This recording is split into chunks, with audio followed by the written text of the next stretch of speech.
3 in the morning looks different when you can't sleep. When you can't walk.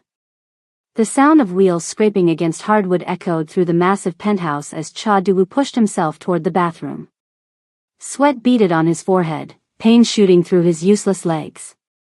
Not that he could feel them, not anymore. But the phantom pain? That was there. Always there. His hand trembled as he reached for the orange pill bottle on the marble counter. Too high. Who had put it there? Right. No one. There was no one left. His fingers stretched, muscles straining. Almost, there. The bottle tipped, tumbled, crashed to the floor. Pills scattered everywhere like tiny white stars against the dark tile.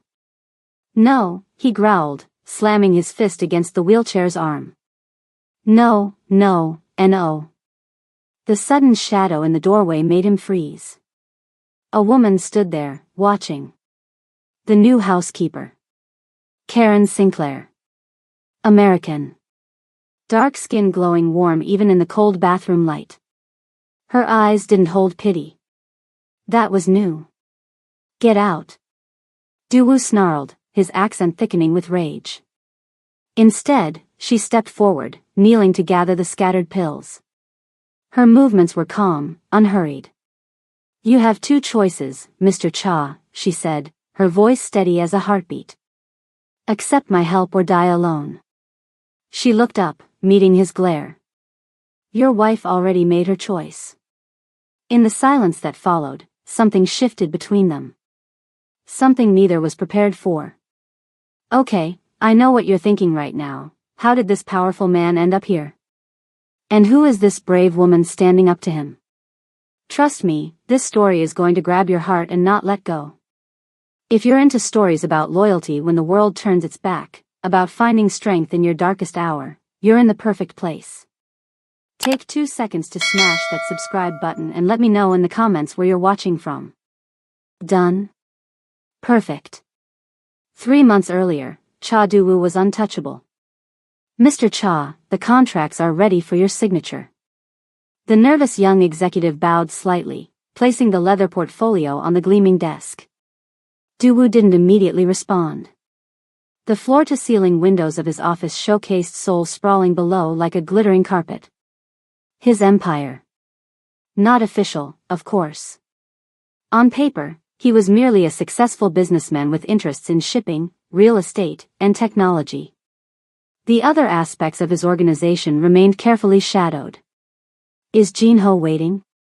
Duwu finally asked, his voice soft yet somehow filling the room. Yes, sir. In the outer office with your wife. Duwu nodded once, a dismissal the executive quickly obeyed. At 43, Cha Duwu carried his power like a second skin. Tall for a Korean man, broad-shouldered, with eyes that could charm or terrify depending on his mood.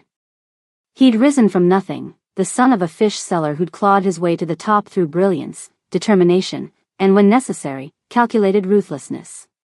He signed the contracts without reading them. His lawyers and Baek Jin-ho, his right-hand man for 15 years, would have vetted everything. Trust was a luxury few in his position could afford, but Jin-ho had earned it. The office door opened without a knock. Only one person dared. Min-young glided in, all silk and perfume, her beauty as calculated as a military strategy. 7 years his junior and his wife of 3 years, she was the perfect accessory for a man of his standing. The car is waiting, husband, she said, her red lips curving into a smile that never quite reached her eyes. You don't want to be late for dinner with the trade minister. Duwu checked his watch, a Swiss timepiece worth more than most people's yearly salary. Has security cleared the route? Of course. She approached, straightening his already perfect tie. Jin-ho arranged everything personally. Then let's not keep the minister waiting. The transition from office to armored Mercedes was seamless, security personnel clearing paths, doors opening before he reached them, the world bending to accommodate his presence. Min-young's hand rested lightly on his arm, her diamond bracelet catching the light. A perfect couple. A perfect image. You're quiet tonight, she observed as the car pulled away from the curb. Thinking about the Incheon project, he replied, watching the city lights blur past the bulletproof glass. Always working. Her smile seemed genuine this time. That's why you're the dragon of Seoul. Always watching over your territory. He didn't notice her check her phone. Didn't see the text message that simply read, "Now." The world exploded. Later, he would remember fragments.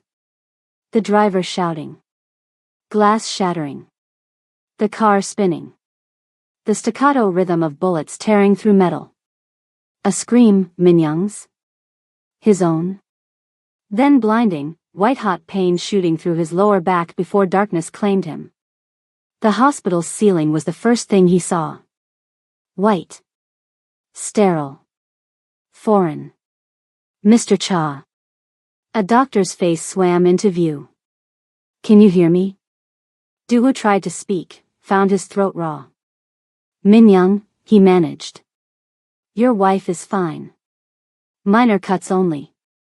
She's speaking with police. Memory flooded back. The ambush. My driver? The doctor's expression answered before words could. I'm sorry. Doo-woo closed his eyes briefly. Sang-min had been with him for 12 years. Had a daughter in university. My legs, he said next, suddenly aware of a strange absence. He could see them under the blanket, but I can't feel my legs.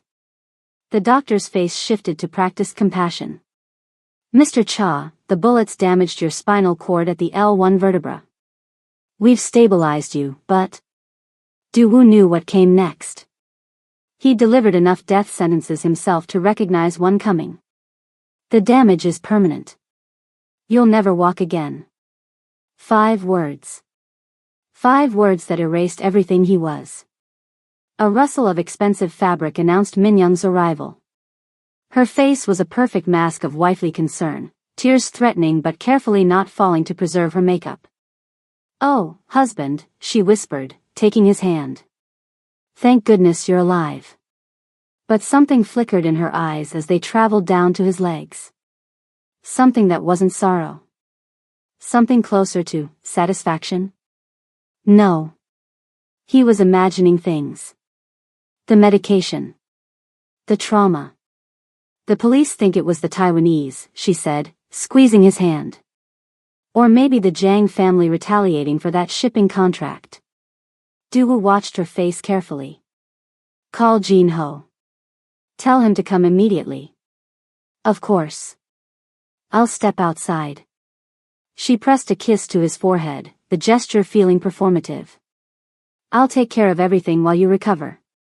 As Minyoung's heels clicked down the hospital corridor, she didn't notice the woman mopping the floor.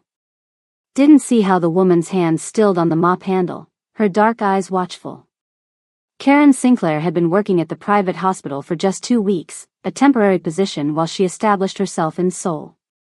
The employment agency had placed her there until something more permanent came along.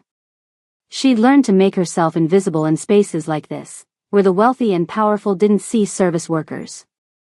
Minyoung stepped around the corner, her voice dropping to a whisper as she made a phone call. It worked, but he survived. The paralysis is permanent though. A pause. Yes. I can access everything now. Karen kept mopping, her movements slow and deliberate. Her face revealed nothing, but her mind was racing. She'd been briefed about the important patient in room 301, some kind of business tycoon. The kind of man with power, with enemies. And apparently, with a wife who had orchestrated his downfall. Minyoung ended her call, turning suddenly. For a brief moment, her eyes locked with Karen's. Karen quickly looked away, focusing intently on an imaginary spot on the floor. But it was too late. She had heard everything. And worse, Minyoung knew it. The mountain estate looked the same. That was the crueler part. The same immaculate gardens. The same marble steps leading to double oak doors. The same security guards who now avoided eye contact as the ramp was positioned for his wheelchair. Home. Except nothing would ever be the same again. The doctor said to keep the bandages clean, the hospital aide explained to Min Young as they approached the entrance. He'll need help with. We have staff, Min Young interrupted, her smile tight. Thank you for your assistance. Cha Duwu said nothing as they wheeled him inside. The grand foyer with its soaring ceiling and crystal chandelier now felt like a museum he was visiting rather than his castle. His eyes traced the staircase, now an impossible mountain. I've had your office moved to the first floor, Min Young said, scrolling through her phone. The west guest room has been converted to a bedroom for you. It has the necessary accommodations. Necessary accommodations. Like he was a problem to solve rather than her husband. Where are you sleeping? He asked, his voice still rough from weeks of disuse. I've kept our room upstairs. You understand. She didn't meet his eyes. The noise of the medical equipment would disturb my sleep. And you'll have help through the night. Help. The word burned like acid. Jin-ho. Has he called? Duwu asked as the driver pushed his chair toward what was now his bedroom. He's been busy handling the organization, Min Young replied. I'll let him know you're asking for him. The bedroom was spacious but felt clinical. Hospital bed. Rails. A bathroom with metal grab bars that made his stomach turn. Everything screamed invalid. I need to freshen up for the board meeting, Min Young said, already backing toward the door. The new care assistant should be here soon. I don't need. But she was already gone, heels clicking rapidly down the hallway like she couldn't escape fast enough. Left alone, Duwu stared at his reflection in the window. He barely recognized himself. Thinner. Paler. His once commanding presence diminished by the wheelchair that now defined him. A soft knock interrupted his thoughts. Mr. Cha? The voice was familiar. He turned to find a woman standing in the doorway. For a moment, he couldn't place her. Then recognition flickered. The hospital. The woman mopping the floor when Min Young made that call. I'm Karen Sinclair, she said, stepping inside with a professional smile. The agency assigned me to help with your home care. American. Black. Mid-30s perhaps, with close-cropped dark hair and eyes that assessed everything without judgment. She wore a simple gray uniform that did little to hide her athletic build. I don't need a babysitter, he said flatly. Good thing I'm not one, she replied without missing a beat. I'm here to assist with physical tasks, medication management, and home exercises the therapist recommended. Duwu studied her. Most people flinched under his gaze. She didn't. You were at the hospital. Something flickered across her face. Surprise? Concern? But her voice remained steady. Yes, sir. I was working there temporarily. Before he could question further, his phone buzzed. A text from Jin-ho, meeting with investors pushed to tomorrow. We'll update you after. We'll update you after. Not asking for his input. Not waiting for his approval. The shift had begun. The next 2 weeks established a pattern. Min Young was a ghost in the house, leaving before he woke, returning after he slept. When their paths crossed, her eyes slid past him like he was furniture. The few times she spoke, her voice held the careful patience one might use with a child or an elderly relative. Karen, meanwhile, was a constant presence. Professional. Efficient. Never offering sympathy or hovering, but always there when needed. She learned his preferences without asking, anticipated needs before he voiced them, and most importantly, treated him like a man rather than a patient. The financial report you asked for, she said one morning, placing the folder within easy reach. And your physical therapist called to reschedule tomorrow's session. Duwu looked up from his laptop, surprised. How did you know I was expecting this? Your calendar alert showed on your phone when I brought your medication. She shrugged. I figured it was important. He nodded, returning to his work, but found himself watching as she efficiently organized his pills for the day. There was something familiar about her movements. Like she'd done this before. "You've worked with paralyzed patients previously?" he asked. Karen paused. "My father. Workplace accident when I was 22. Construction site collapse." Her voice remained neutral, but something in her eyes darkened. "I know what it's like on both sides of the wheelchair." Before he could respond, voices from the hallway interrupted them. "Min Young and Beck Jin-ho. Just have him sign here," Jin-ho was saying. "It's easier if we consolidate control while he's adjusting." "He'll ask questions," Min Young replied. "He's in no position to make demands. The organization needs strong leadership right now. Our partners in Shanghai are already nervous." Du-woo's hands tightened on the armrests of his wheelchair. Karen, noticing the change, quietly stepped back, making herself invisible as Min Young and Jin-ho entered. Jin-ho, once his most loyal lieutenant, couldn't quite hide his discomfort. His eyes darted around the room, landing everywhere but on Du-woo's face. "Hyung," Jin-ho said, using the familiar term that now sounded hollow. "You look well." "Do I?" Du-woo's voice was cold. "Strange. I don't feel well." An uncomfortable silence followed. "We need your signature on these," Min Young said, placing documents before him. "Just formalities to keep things running while you recover." Du-woo didn't touch the papers. "Things are running without me now?" Jin-ho exchanged a glance with Min Young. "The organization can't appear weak, Hyung. We're protecting what you built. By cutting me out of it. By giving you time to heal," Min Young corrected, her tone sharpening. "Sign the papers, Du-woo. Don't be difficult." In the corner of his eye, Du-woo noticed Karen quietly folding laundry, her back to them but her head slightly tilted. Listening. He signed. Not because he trusted them, but because he needed time. Time to understand what game they were playing. After they left, Karen approached with his tea. "They're lying to you," she said simply, placing the cup by his hand. Du-woo looked up, surprised by her directness. "That's a dangerous observation. Most true things are." Her eyes met his, unflinching. "I overheard your wife on the phone at the hospital. The day you were brought in." His heart rate accelerated. "What did she say?" "It worked, but he survived. The paralysis is permanent though." "Yes, I can access everything now." Karen's voice was soft but clear. "I'm telling you because I believe everyone deserves to know when they're being betrayed." Du-woo stared at her, mind racing through implications. The ambush. Min Young's strange behavior. Jin-ho's sudden authority. "Why tell me this?" he finally asked. "You're putting yourself at risk."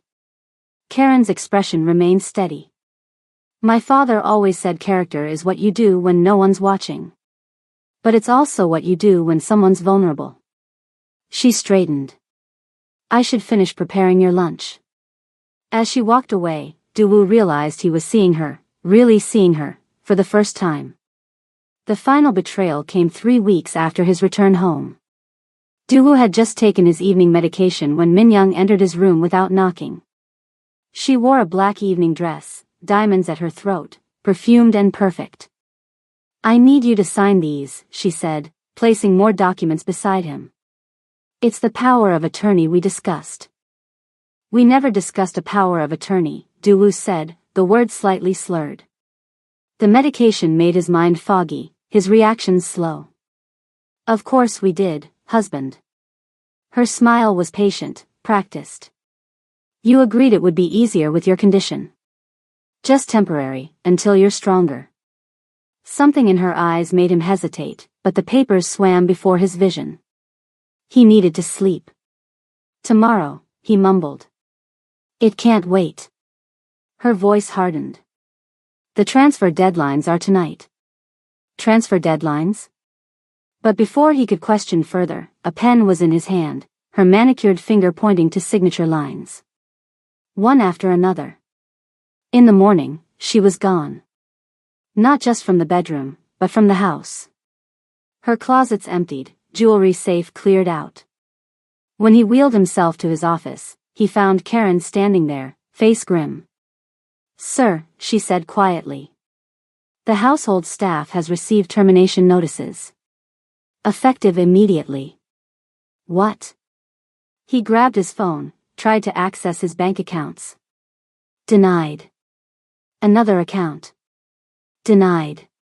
It hit him like a physical blow. She had taken everything.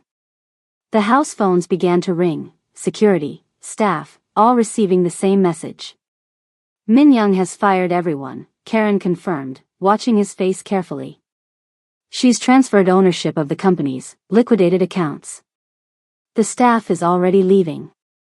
Daewoo sat in stunned silence as his world collapsed around him. The ringing phones eventually stopped. Footsteps echoed as staff gathered belongings and departed. Guards abandoned their posts.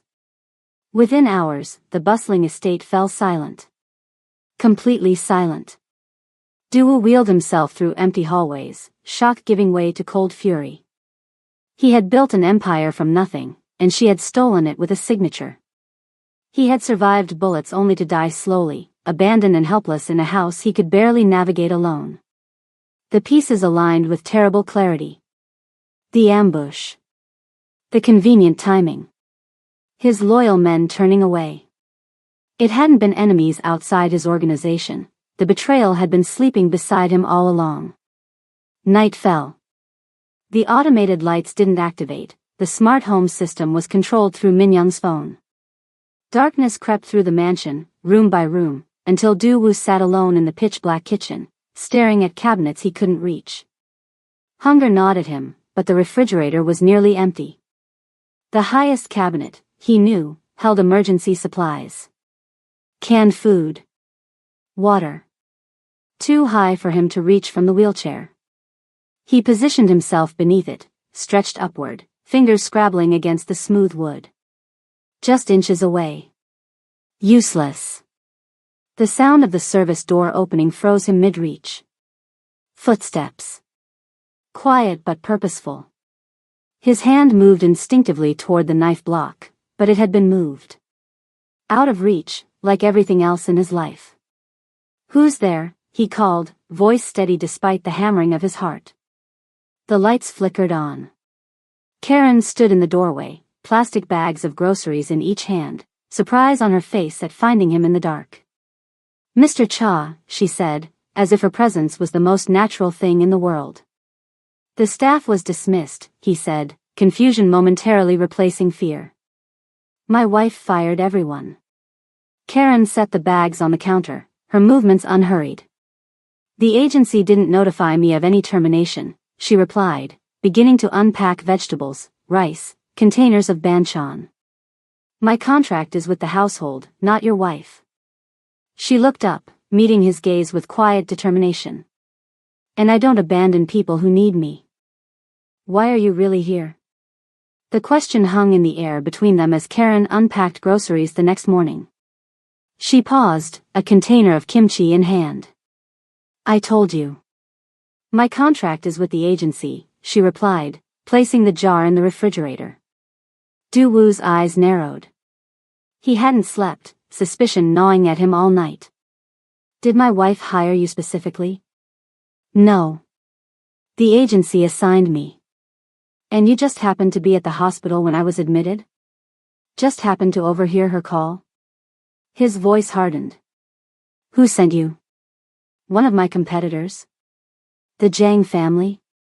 Karen stopped what she was doing and turned to face him fully. She wiped her hands on a kitchen towel, her expression calm but serious. "Mr. Cha, I'm a 34-year-old woman from Atlanta, Georgia. I needed a job that paid well enough to help my mother with her medical bills and my sister with college tuition." She crossed her arms. "The agency placed me at the hospital temporarily. Then they sent me here. That's it. No conspiracy, no secret agenda." "Then why stay when everyone else left? When there's no guarantee you'll be paid?" Karen sighed. Because I've seen this movie before. My father was a construction foreman. Scaffolding collapsed. Spinal injury. Her voice remained steady, but something flickered in her eyes. Everyone walked away. Insurance company, his boss, even some friends. My mom worked double shifts to keep us afloat. She resumed unpacking groceries. So no, I'm not walking away from someone who can't even reach their own cabinets. Not how I was raised. Duwoo studied her, searching for deception. Found none. I don't need your pity. Good, she replied simply. Because I'm not offering any. The first few days established a tense rhythm. Duwoo refused help whenever possible, gritting his teeth through tasks that now took 5 times longer than before. Karen kept her distance, respecting his pride while silently noting the struggles. On the 3rd morning, Duwoo wheeled himself into the kitchen to find something different. The cabinets had been rearranged. Plates, cups, essential foods now occupied the lower shelves. What did you do? He demanded when Karen entered. Made things accessible, she answered, starting the coffee maker. The higher cabinets store things you don't need daily. You had no right to change my house. You had no ability to use your house, she countered. Would you prefer I stand around watching you struggle 3 times a day? Duwoo opened his mouth to argue, then closed it. She was right, though he'd never admit it. Instead, he changed the subject. I need to access my computer. The one in my office. The office upstairs? He nodded stiffly. Karen considered him. We have 2 options. I can bring the computer down, or I can help you upstairs. The thought of being carried made his jaw clench. Bring it down. Later that day, he found his laptop set up in the downstairs study, along with his preferred desk chair positioned for easy transfer from the wheelchair. She had thought of everything, power cords arranged to avoid wheels, desk height adjusted, even his reference books within reach. He worked silently for hours, trying to trace where Minyoung had hidden his assets. Every account emptied. Every business transferred. Properties remortgaged. It was a masterclass in theft, executed with surgical precision. When Karen brought lunch, he didn't look up. Not hungry. You haven't eaten since yesterday. I said I'm not. His stomach betrayed him with an audible growl. Karen set the tray down anyway. It'll be here when you change your mind. The aroma hit him a moment later. Doenjang jjigae. Soybean paste stew. His favorite comfort food, one his mother had made when he was a child. He looked up, startled. Where did you get this? I made it. She shrugged. Watched some YouTube tutorials. Suspicious, Duwoo took a small bite. The flavor wasn't quite right, a little too much garlic, not enough anchovy. But it was close enough to transport him instantly to his childhood, before he became the dragon of soul. Before power and fear defined him. It's acceptable, he said, taking another bite. Karen's mouth twitched in what might have been a smile. High praise. That night, the inevitable happened. What doctors had warned about but Duwoo had refused to acknowledge. His body betrayed him in the most humiliating way possible. He woke to wet sheets, the catheter he'd stubbornly refused having failed during his sleep. Shame burned through him like fire. He reached for his phone to call. Who? There was no one.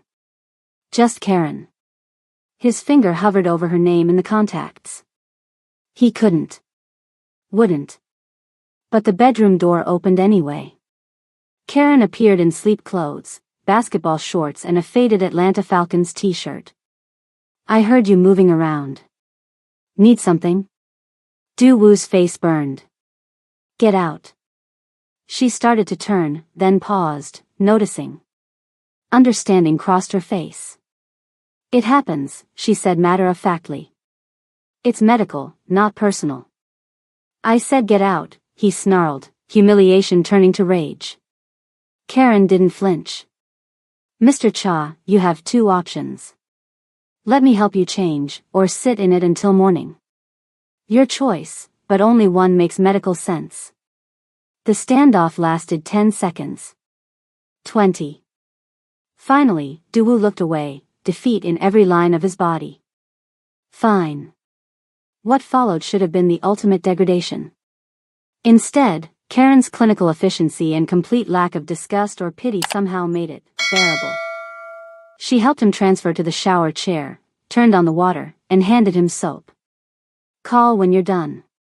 I'll change the sheets. When he emerged, the bed was fresh, clean clothes laid out, and most importantly, a proper catheter kit waiting. I was a home health aide while studying, she explained. I know how to do this properly if you'll let me show you. That night marked a turning point. Not trust, not yet. But a reluctant acknowledgement that he needed help. And that Karen Sinclair might be the only person left in the world willing to give it without using it against him. By the end of the week, Duwoo had confirmed what he already suspected. Min-young hadn't acted alone. His entire inner circle, men he protected, enriched, trusted, had helped her dismantle his empire. Only his house remained, and only because it was difficult to liquidate quickly. His phone, once constantly buzzing with messages, now silent. Calls went unreturned. Emails unanswered. Your 10 o'clock appointment cancelled, Karen informed him, placing his morning medication beside his tea. Who was it? He asked, though he already knew the answer. Park Sung-min. His attorney for 12 years. Another rat deserting the sinking ship. Very well. Karen hesitated, then said, there was a call earlier. From someone named Mr. Lee. Said he was your accountant. Du-woo's head snapped up. Lee Min-ho called here? When? Around 7. Said he needed to speak with you urgently about offshore matters. A flicker of hope ignited in Du-woo's chest. Min-ho was his most secretive accountant, handling accounts even Min-young didn't know about. If he was calling. The house phone rang, interrupting his thoughts. Karen answered, her expression darkening as she listened. It's for you, she said, handing him the receiver. A lawyer.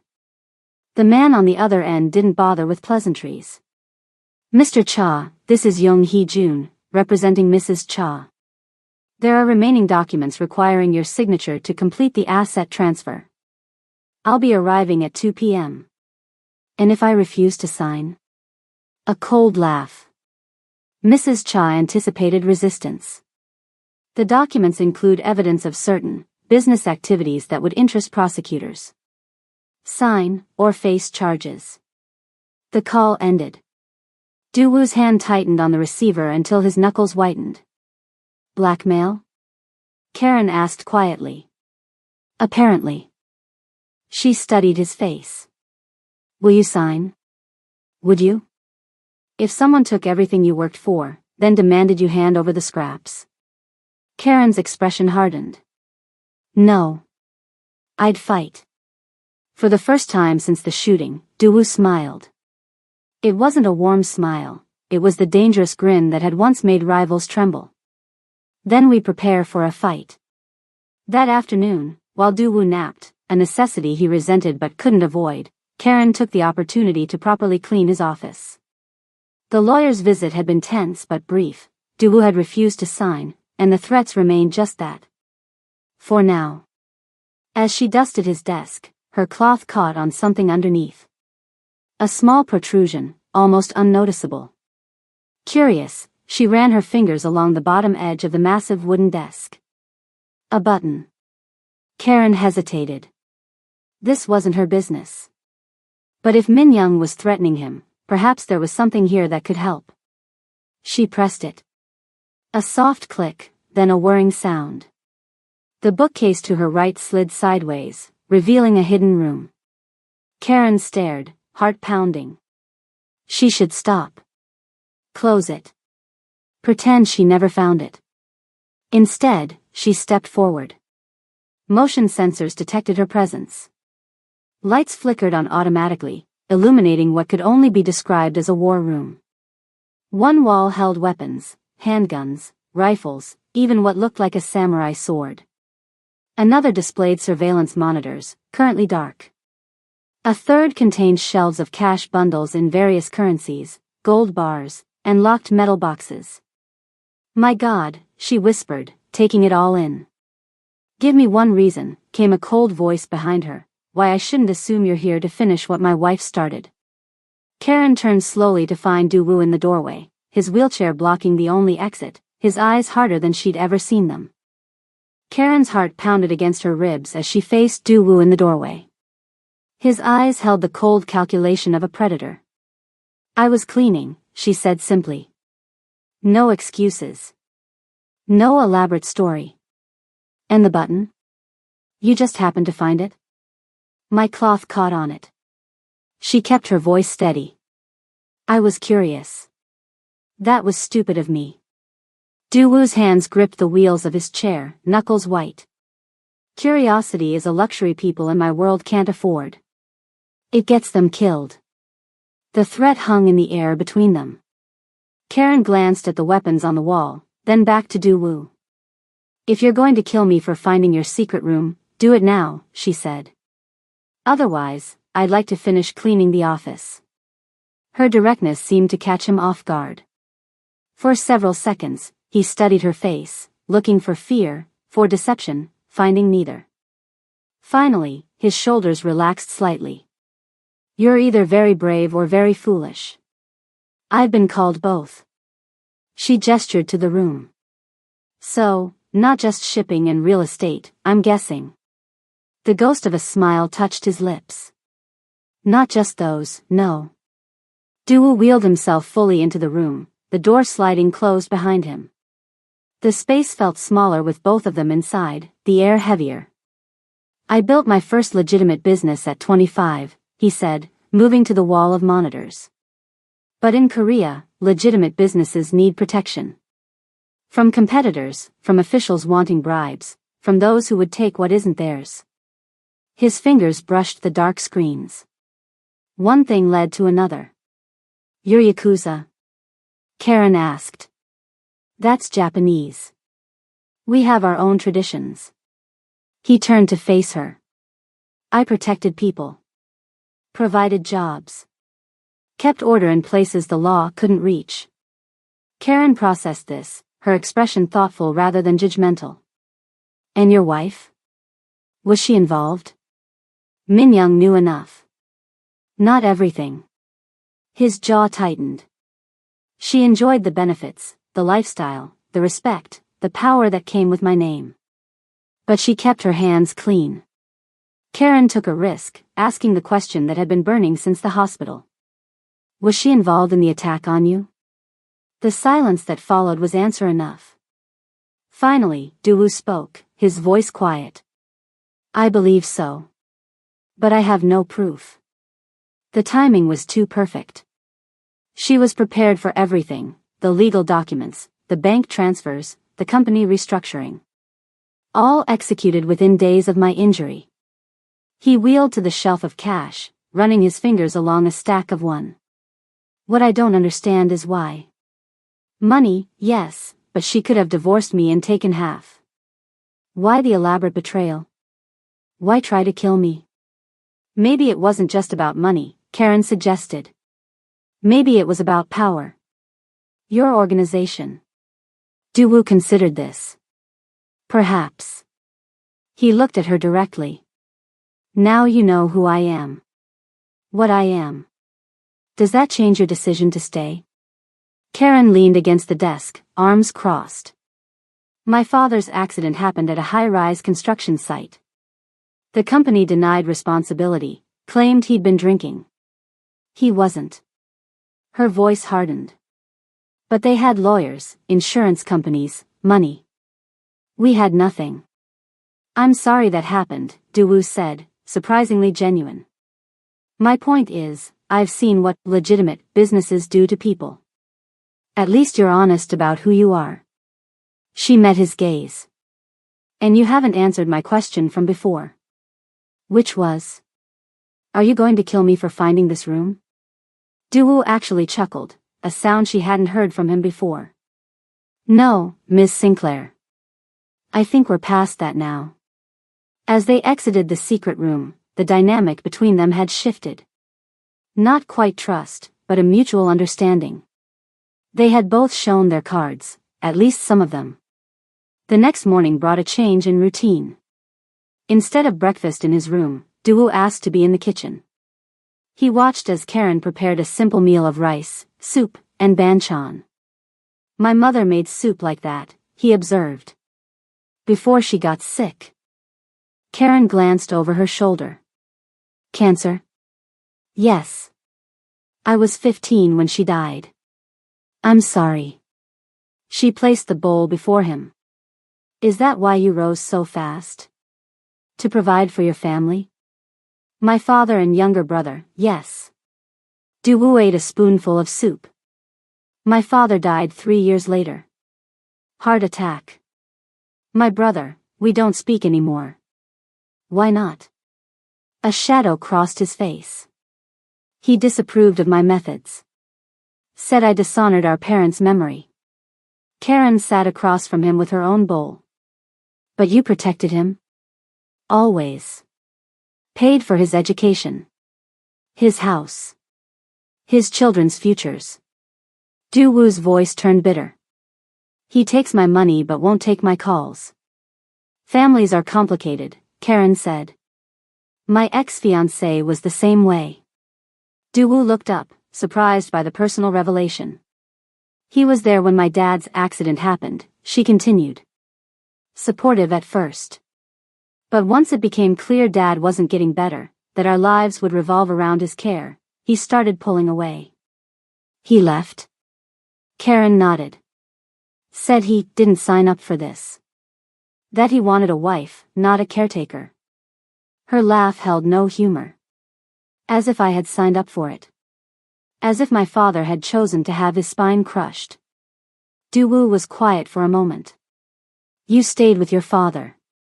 Until he died, yes. 3 years after the accident. She rose to clear the dishes. So when people show who they are in a crisis, I pay attention. And what have you seen in me? Duwoo asked.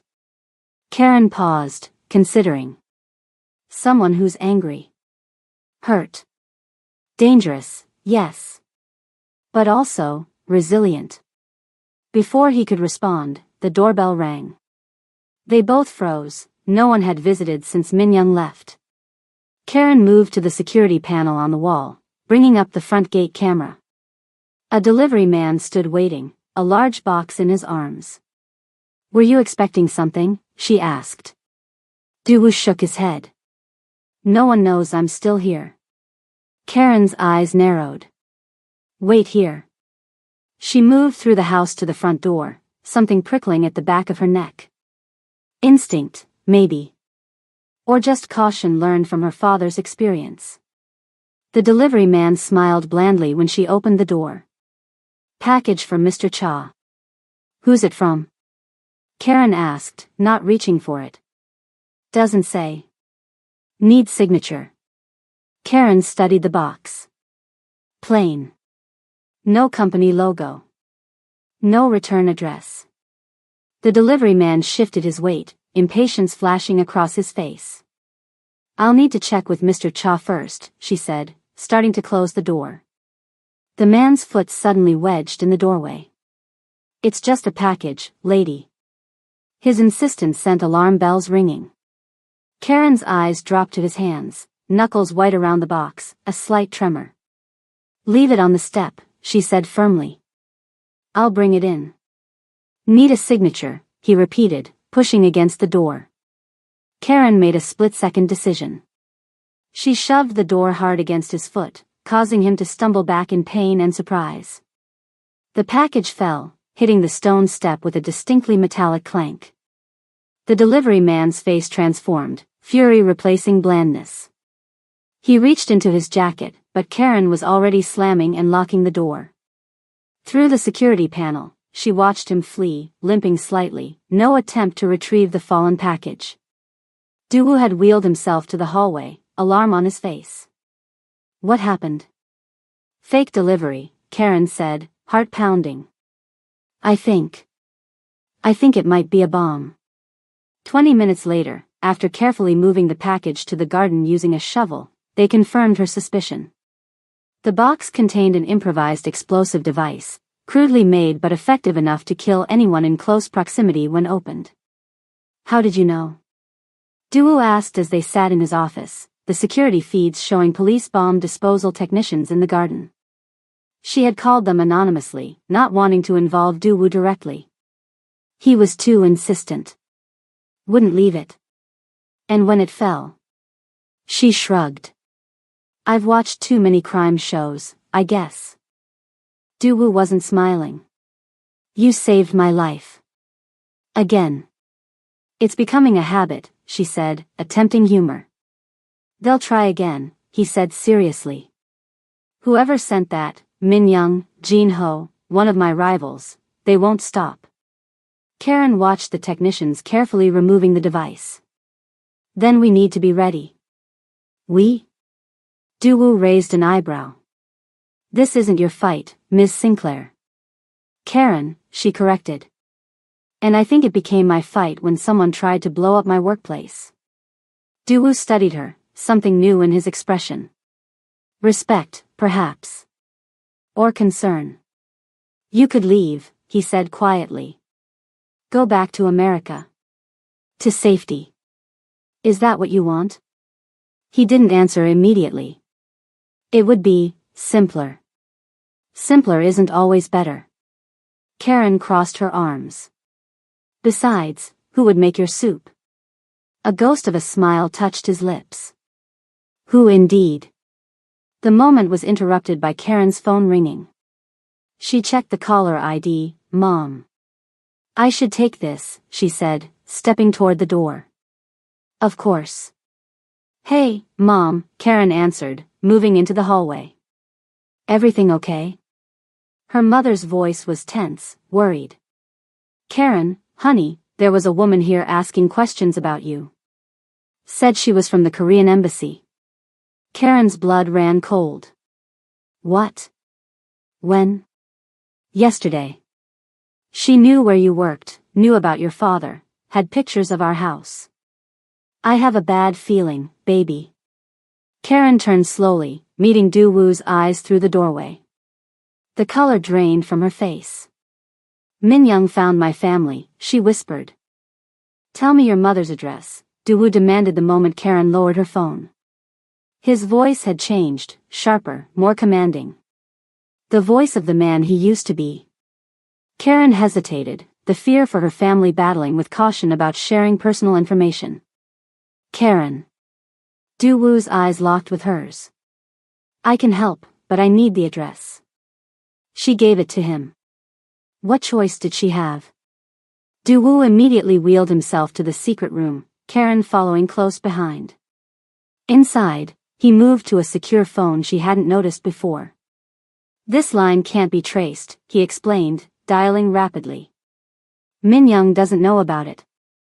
Karen watched in stunned silence as Duwoo spoke to someone named Jackson in fluent English, giving precise instructions about her family's protection. The conversation was brief but detailed, security protocols, surveillance, extraction plans if necessary. 2 men will be at your mother's house within the hour, he said after hanging up. They'll remain unseen unless needed. Your sister at college will have security too. How? Karen struggled to process what she'd just witnessed. How do you still have people working for you? I thought everyone left. Not everyone. His mouth tightened. I built my organization for 20 years. Some loyalty can't be bought or stolen. And these men, they'll protect my family? You're sure? With their lives. Duwoo's certainty was absolute. Jackson owes me. I got his daughter out of North Korea 3 years ago. Karen sank into a chair, the adrenaline crash hitting her hard. Why would Min Young target my family? I'm just the help. You're the only person who stayed with me, Duwoo said quietly. The only witness to what she's done. And now. He gestured to the room around them. You know too much. The reality of her situation crashed over Karen like ice water. She'd crossed a line without realizing it, from caregiver to accomplice, from bystander to participant. So what now? She asked. She sends bombs, threatens my family, we just wait for the next attack. Daewoo studied her, his expression unreadable. That depends on you. On me? You have a choice, Karen. You can leave, I'll ensure your family's protection regardless. Or... He paused. Or we fight back. How exactly does a man in a wheelchair fight back against people who want him dead? The words came out harsher than she intended. Instead of anger, Daewoo smiled, a dangerous, predatory smile that reminded her who he really was. The same way I built an empire. With intelligence, resources, and people who are underestimated. He wheeled closer. Minyoung thinks she's won. That I'm broken. Helpless. Aren't you? My legs don't work. My mind does. He tapped his temple. And I still have assets she doesn't know about. Accounts she couldn't access. People loyal to me, not her. Karen stood, pacing the small room. So you're proposing, what? That we team up?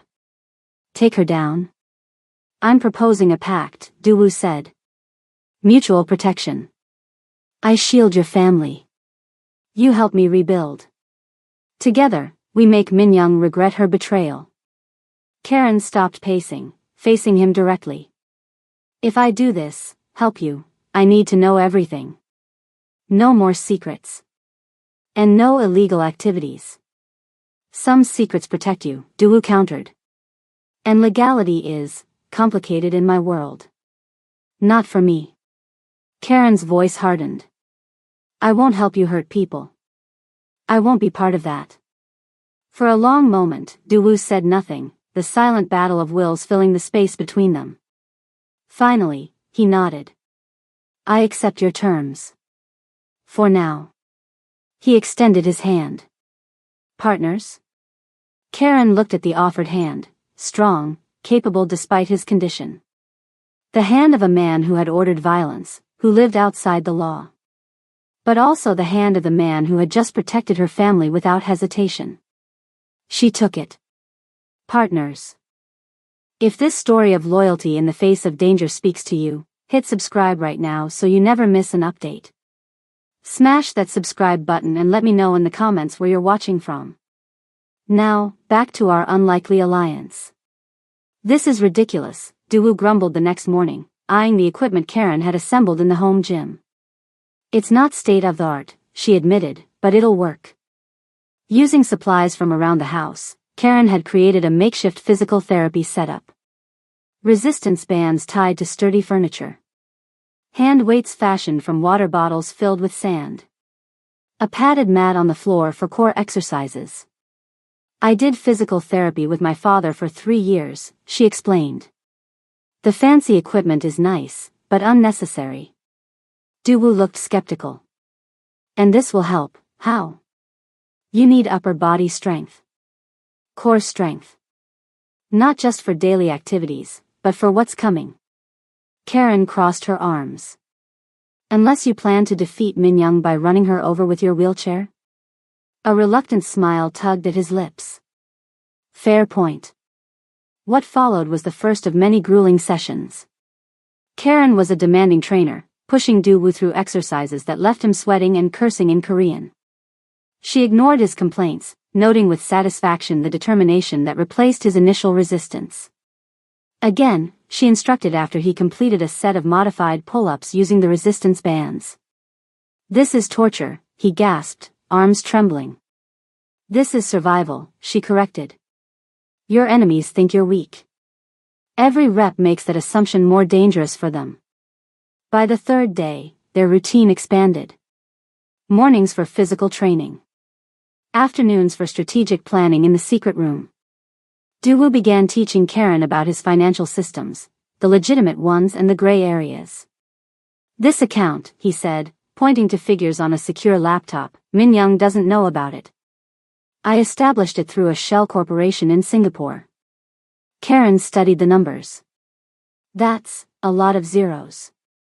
Emergency funds. I've always been cautious.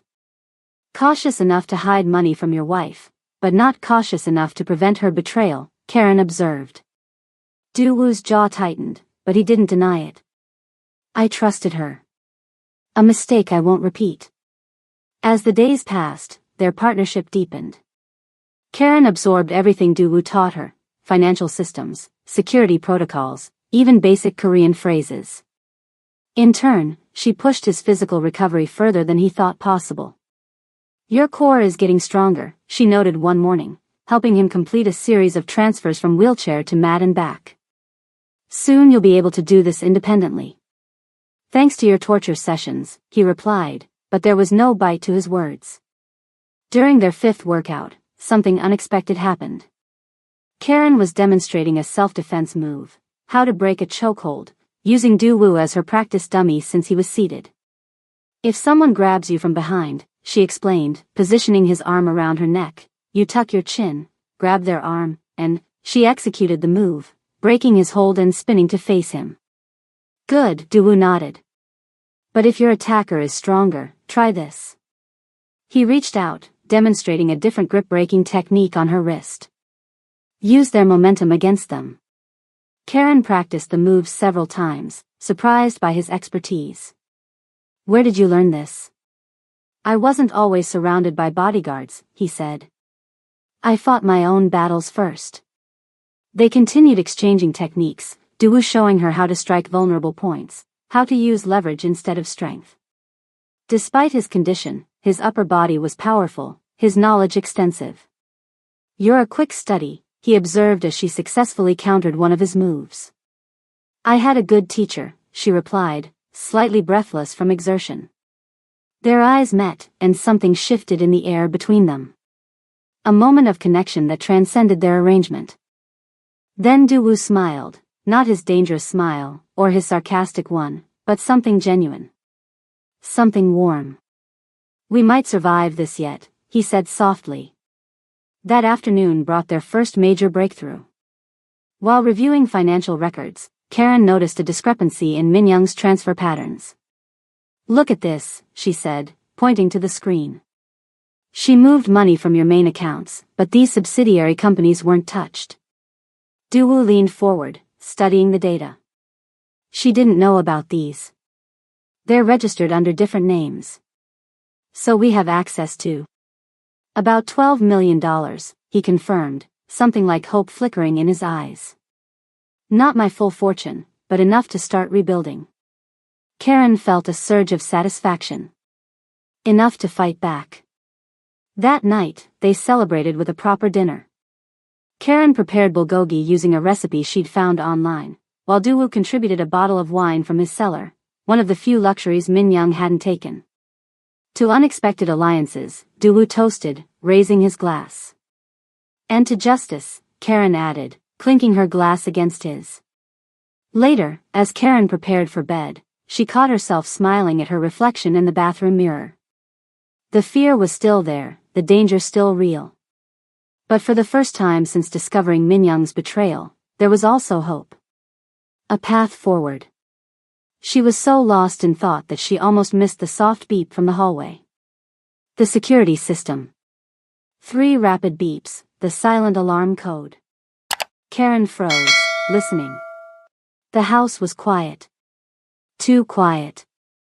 The alarm suddenly blared to life, a wailing siren that meant perimeter breach. Multiple intruders. She sprinted down the hallway to Duwoo's room, heart hammering. He was already awake, maneuvering himself into his wheelchair. Safe room, he ordered as she entered. Now. It's upstairs, she protested. We'll never make it. The one upstairs, yes, Duwoo said grimly. Under my bed. The black case. Karen dropped to the floor, reaching beneath the bed frame. Her fingers found a hard case, which she dragged out. Open it, Duwoo commanded, his eyes on the security tablet beside his bed. They've cut the main power. Backup generator is keeping the alarm and some cameras online. Karen's hands trembled as she unlatched the case. Inside, nestled in foam, was a handgun. Black. Modern. Deadly.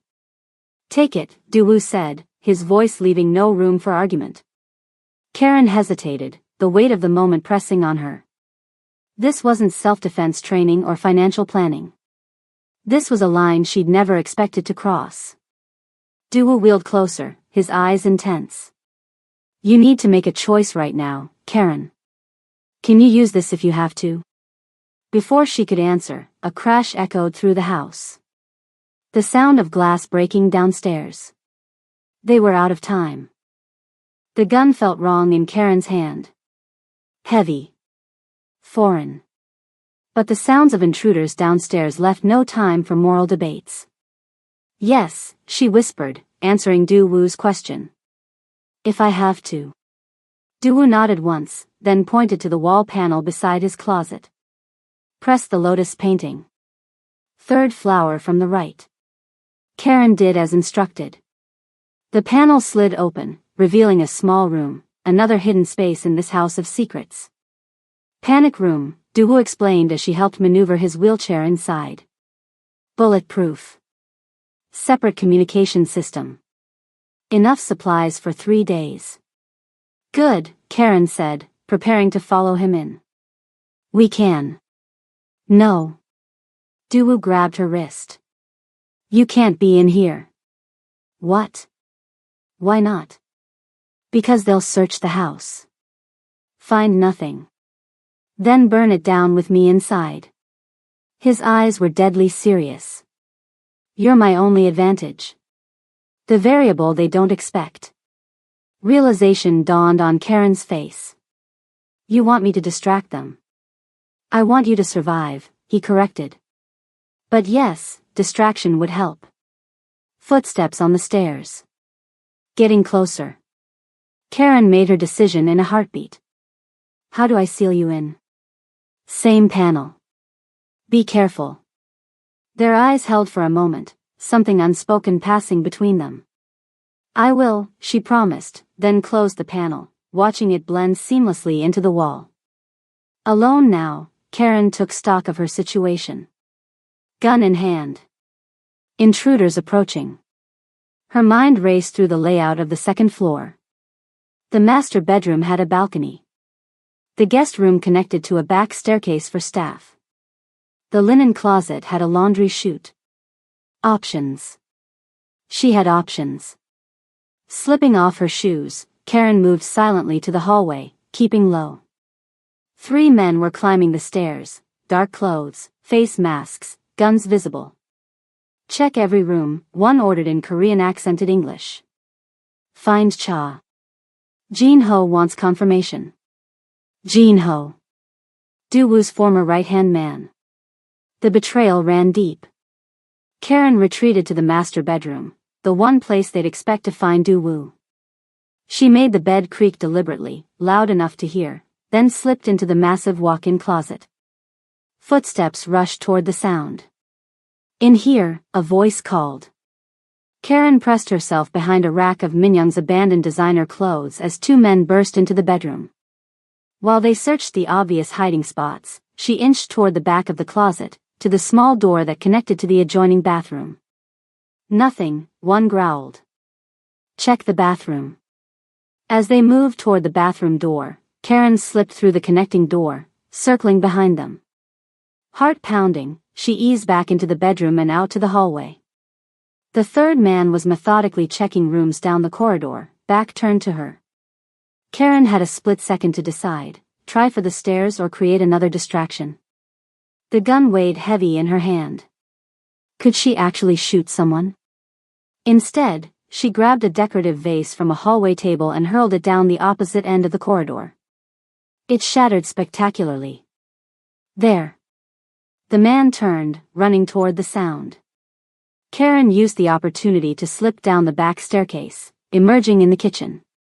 She needed to draw them away from Duwu's bedroom, keep them searching, buy time. In the kitchen, she quickly turned on the gas stove without lighting it. The subtle hiss of gas would take time to notice, but would eventually force evacuation. Not enough to explode, just enough to create confusion. Voices from the dining room. Coming closer. Karen ducked behind the massive refrigerator just as two of the intruders entered. Nothing upstairs, one reported into a radio. No sign of him. Keep searching, came the reply. He can't move without help. Someone's hiding him. They began methodically opening cabinets, checking pantries. Karen calculated her chances of reaching the garage unseen. Slim. Then inspiration struck. The wine cellar. It had a delivery entrance for suppliers, a half door that opened to the outside. As the men moved deeper into the pantry area, Karen slipped along the perimeter of the kitchen, staying in the shadows. 3 more steps to the cellar door. A floorboard creaked beneath her foot. Hey! One of the men spun around, gun raised. Karen didn't think. She ran, yanking open the cellar door and plunging down the stairs into darkness. Bullets splintered the wood where she'd been standing seconds before. The wine cellar was pitch black, but Karen had been down here before, fetching bottles for Du-Wu. She navigated between racks by memory and touch, heading for the delivery door at the back. Flashlight beams cut through the darkness behind her. She's in here. Find her. Karen reached the small door, hands fumbling with the old-fashioned lock. It was stiff from disuse. Come on, she whispered desperately, fingers working the mechanism. Come on. The lock gave way just as flashlights illuminated her position. She shoved the door open and squeezed through the half-height opening, emerging into the side garden. Cold night air hit her face as she sprinted across the manicured lawn, heading for the tree line. Behind her, shouts and the beam of flashlights as her pursuers realized her escape route. Karen had nearly reached the trees when headlights swept the driveway. A car was approaching, more intruders.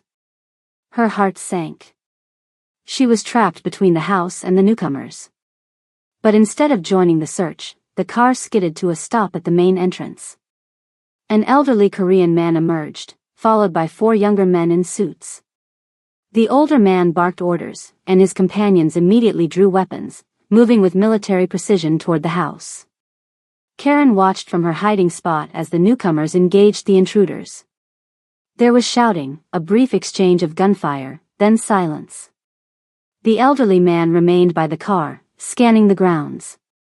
Miss Sinclair, he called out in accented English. Karen Sinclair. Du-Wu sent me a distress signal. I am Park Sung-min. His friend. Karen hesitated, clutching the gun Du-Wu had given her. Du-Wu is in the panic room, the man continued. He needs your help to get out. The mechanism jams sometimes. This could be another trap. But something in the man's demeanor, the dignity, the concern, felt genuine. Decision made, Karen emerged from the shadows, gun raised. How do I know you're really his friend? The old man smiled slightly. Smart girl. Du-Wu has a scar on his right shoulder. From a knife fight when he was 22. I was there. I stitched it myself. Karen lowered the gun slightly. That wasn't something Min-young would know to tell an imposter. The men who came here, she said. They were working for Jin-ho. Park nodded grimly. Jin-ho and Min-young are partners now. In business and otherwise. The final piece clicked into place. Not just betrayal, affair, conspiracy, coup. Let's get Du-Wu, Karen said, moving toward the house. The aftermath of the attack transformed the quiet mansion into a command center. Park Sung-min's men, former military, Karen learned, secured the perimeter while Park himself examined the security system. They knew the blind spots, Park observed, reviewing footage in Du-Wu's office. Jin-ho's work. He helped install this system. Du-Wu, safely extracted from the panic room, was uncharacteristically quiet, watching the playback of Karen's evasion tactics with an unreadable expression. You created excellent distractions, he finally said. The gas stove was particularly clever. I've watched too many action movies, Karen replied, dabbing antiseptic on a cut on his forehead, an injury from a too rapid transfer into the panic room.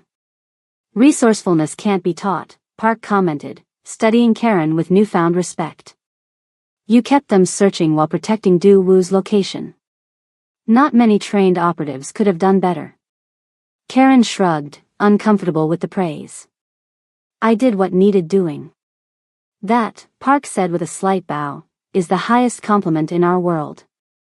As dawn broke, the full picture emerged. Security footage showed the intruders' faces clearly. 2 were Jinho's personal guards. Phone records retrieved from one captured intruder revealed direct communication with Minyoung before the attack. She's getting impatient, Park explained as they gathered in the kitchen. The longer you survive, the more nervous investors become. They backed her coup because they believed you were finished. And now? Du-woo asked. Now they wonder what you might be planning. Park's weathered face creased in a smile. Fear of you is deeply ingrained, my friend. Even paralyzed, you make them nervous. Karen prepared coffee, listening intently to this conversation between old comrades. Park Sung-min, she learned, had been Du-woo's mentor and accountant for 20 years. He'd been traveling in Japan when the assassination attempt occurred, returning to find the organization in chaos and Du-woo presumed dead or incapacitated. I've been gathering loyalists, Park explained. Those who remember who built the empire Minyoung now claims. Those who understand the meaning of honor. How many? Du-woo asked. Enough. Park accepted the coffee Karen offered. Your overseas interests remain intact. Minyoung focused on the Korean operations. Du-woo nodded, mind clearly racing. The Singapore accounts? Untouched. She doesn't know about them. Karen watched a transformation occur. With each piece of information, Du-woo seemed to grow more focused, more present. The business leader re-emerging from the wounded man. We need to secure those funds, Du-woo decided. Move them through the Macau channel, then into the new corporate structure we discussed yesterday. Park looked surprised. You've been busy. Du-woo glanced at Karen. We've been busy. For the first time, Karen saw genuine respect in Park's assessment of her, no longer just the caretaker, but a partner in Du-woo's resurrection. The American has proven useful, Park acknowledged. Karen, Du-woo corrected. Her name is Karen. And she saved my life multiple times while my so-called brothers were dividing my assets. The rebuke was gentle but firm. Park bowed slightly in acknowledgement. My apologies, Ms. Karen. Old men are slow to recognize new alliances. The day progressed with strategy sessions, security upgrades, and careful planning. Du-woo's physical transformation was evident even to Park, who commented on his improved strength and stamina. Your training regimen has been effective, he told Karen privately as they prepared lunch.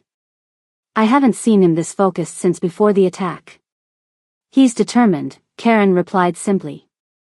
Park studied her. And you? What drives your loyalty to a man you barely know? A man with complicated business interests. Karen considered the question seriously. At first, it was principle. I don't abandon vulnerable people. She glanced toward the office where Du-woo was reviewing documents. Now. I believe in what we're doing.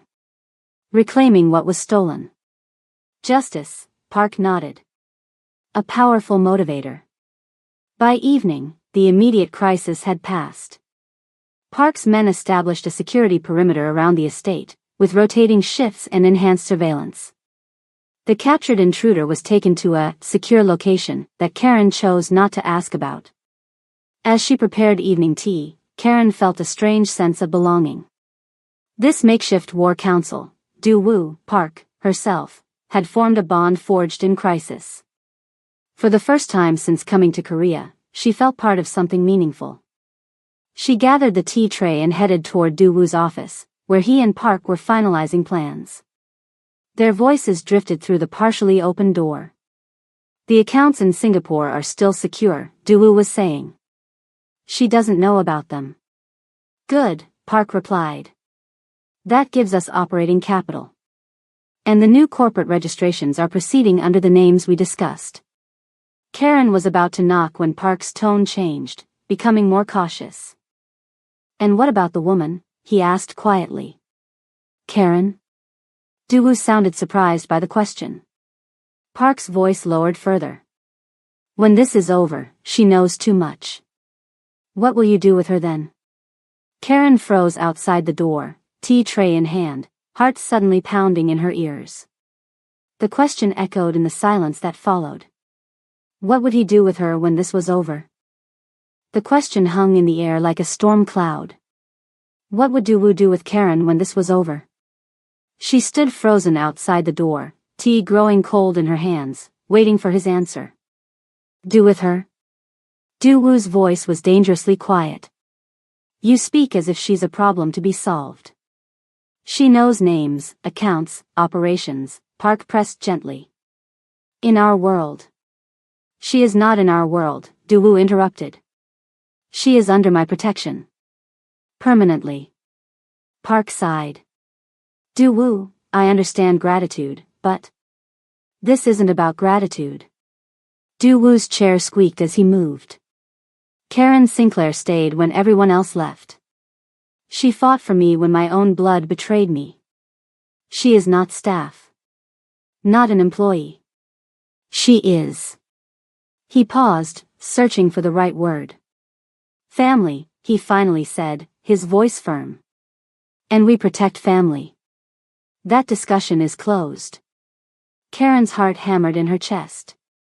Family. The word warmed something inside her that had been cold for a long time.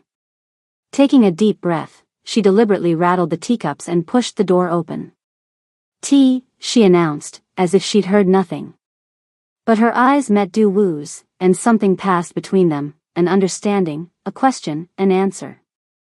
Park glanced between them, his weathered face revealing nothing. But he accepted his teacup with a slight bow that seemed deeper than before. The next morning, Karen found Daewoo already awake in his office, reviewing security footage from the night before. We need to talk, she said without preamble. Daewoo looked up, studying her face. You heard Park's question. It wasn't a question. Karen nodded. And my answer? I heard that too. She closed the door behind her. But I need to be clear about something. Daewoo gestured to the chair across from him. Please. Karen sat, gathering her thoughts. I appreciate that you consider me family. But I need to know where I stand. Not just your intentions, but my position in all of this. What do you mean? I mean, I'm in the middle of what feels like a mob war. Karen leaned forward. I've helped access hidden accounts. I've seen your weapons room. I've fought off intruders. That makes me. She searched for the right word. Complicit. Daewoo's expression softened slightly. You're worried about legal exposure. I'm worried about a lot of things, she admitted. Including what happens if you win this fight with Minyoung. Do I just go back to being the help? Do I leave? What's the endgame here? For a long moment, Daewoo was silent, his fingers tapping thoughtfully on his armrest. Then he wheeled around the desk until they were face to face, no barriers between them. Karen, let me be clear, he said, his voice gentle but serious. You have never been just the help to me. Not from the moment you stayed when everyone else left. He reached into his desk drawer, withdrawing a folder which he handed to her. What's this? She asked. Open it. Inside was legal paperwork, a contract naming her as Chief Operations Officer of Chashin Enterprises, with a salary that made her eyes widen. This is one of my legitimate businesses, Daewoo explained. Import, export, real estate development, technology investments. Minyoung couldn't touch it because she didn't know it existed. It's registered in the United States. Karen stared at the documents. You want me to run your company? I want you to help me build something new, he corrected. Something legitimate that can't be taken. Something that's ours. Ours, she repeated softly. If you want it, he added. It's your choice. Always your choice. Karen felt something shift between them, the power dynamic equalizing in a way she hadn't expected. And Minyoung? Jin-ho? Du-woo's expression hardened. They tried to kill me. Tried to threaten your family. That can't stand. What are you planning? Justice, he said simply. Not vengeance. We gather evidence. Financial fraud. Conspiracy to commit murder. We turn it over to the right authorities. The legal way, Karen clarified, surprise evident in her voice. The smart way, Du-woo corrected with a slight smile. Prison will hurt them more than anything else I could do. Karen studied him, looking for deception and finding none. After a moment, she nodded slowly. Okay, she said. I'm in. Good. Du-woo extended his hand. Partners. Officially. As their hands clasped, Karen felt as if she'd crossed some invisible threshold. No longer caregiver and patient. No longer employer and employee. Something new. Something equal. The next 2 weeks passed in a flurry of activity. With Park's help, they built their case against Minyoung and Jin-ho, financial records showing fraud, testimony from loyal employees, even security footage from the night of the attack. Karen absorbed everything Du-woo taught her about corporate structures, international banking, and investment strategies. Her natural intelligence, combined with Du-woo's patient instruction, accelerated her learning curve. You're a quick study, he observed one evening as they reviewed financial projections for Chashin Enterprises. I had good teachers in college, she replied, adjusting a spreadsheet formula. Just never got to use my business degree until now. Du-woo looked surprised. You have a business degree? Karen nodded, still focused on the screen. MBA from Georgia State. Graduated right before Dad's accident. Then life happened. Why didn't you mention this before? She shrugged. You never asked. And in service jobs, being overqualified just makes employers nervous. Du-woo was quiet for a moment. I'm sorry. Karen looked up. For what? For assuming. He gestured between them. For thinking I was teaching you something new, when you were already trained. You are teaching me new things, she assured him. Just not basic accounting. They shared a smile, one of many small moments of connection that had begun to fill their days. Their physical training continued as well, with Du-woo's strength improving remarkably. He could now transfer himself from wheelchair to bed without assistance, navigate the entire house independently, and had developed impressive upper body power. You'd make a good physical therapist, he told Karen after a particularly challenging session. I considered it, she admitted, helping him towel off. After Dad. But med school costs too much, and we already had debts from his care. These glimpses into her past emerged naturally now, shared without the hesitation of earlier days. In turn, Du-woo revealed more of himself, stories of his childhood in a poor fishing village, his brother's academic success, his mother's death from untreated cancer because they couldn't afford doctors. That's why I built what I did, he explained one night over dinner. To never be powerless again. And now? Karen asked gently. With your legs? Du-woo was quiet for a moment. I'm learning different kinds of power, he finally said, his eyes meeting hers. Thanks to you. The air between them changed, charged with something neither was ready to name. Before Karen could respond, her phone rang. Her mother's number. Mom, she answered, instantly alert. Everything okay? Her mother's voice was tight with worry. The doctors found something on my scan, honey. They want to do more tests. It might be nothing, but... The world seemed to tilt beneath Karen's feet. What kind of tests? When? Tomorrow. They had a cancellation. Her mother's voice wavered. I didn't want to worry you, but your sister's in finals and... I'll be there, Karen said immediately, then glanced at Du-woo, suddenly torn. I mean, I'll try to. Du-woo was already shaking his head, mouthing, go. Mom, I'll call you right back, Karen promised, ending the call.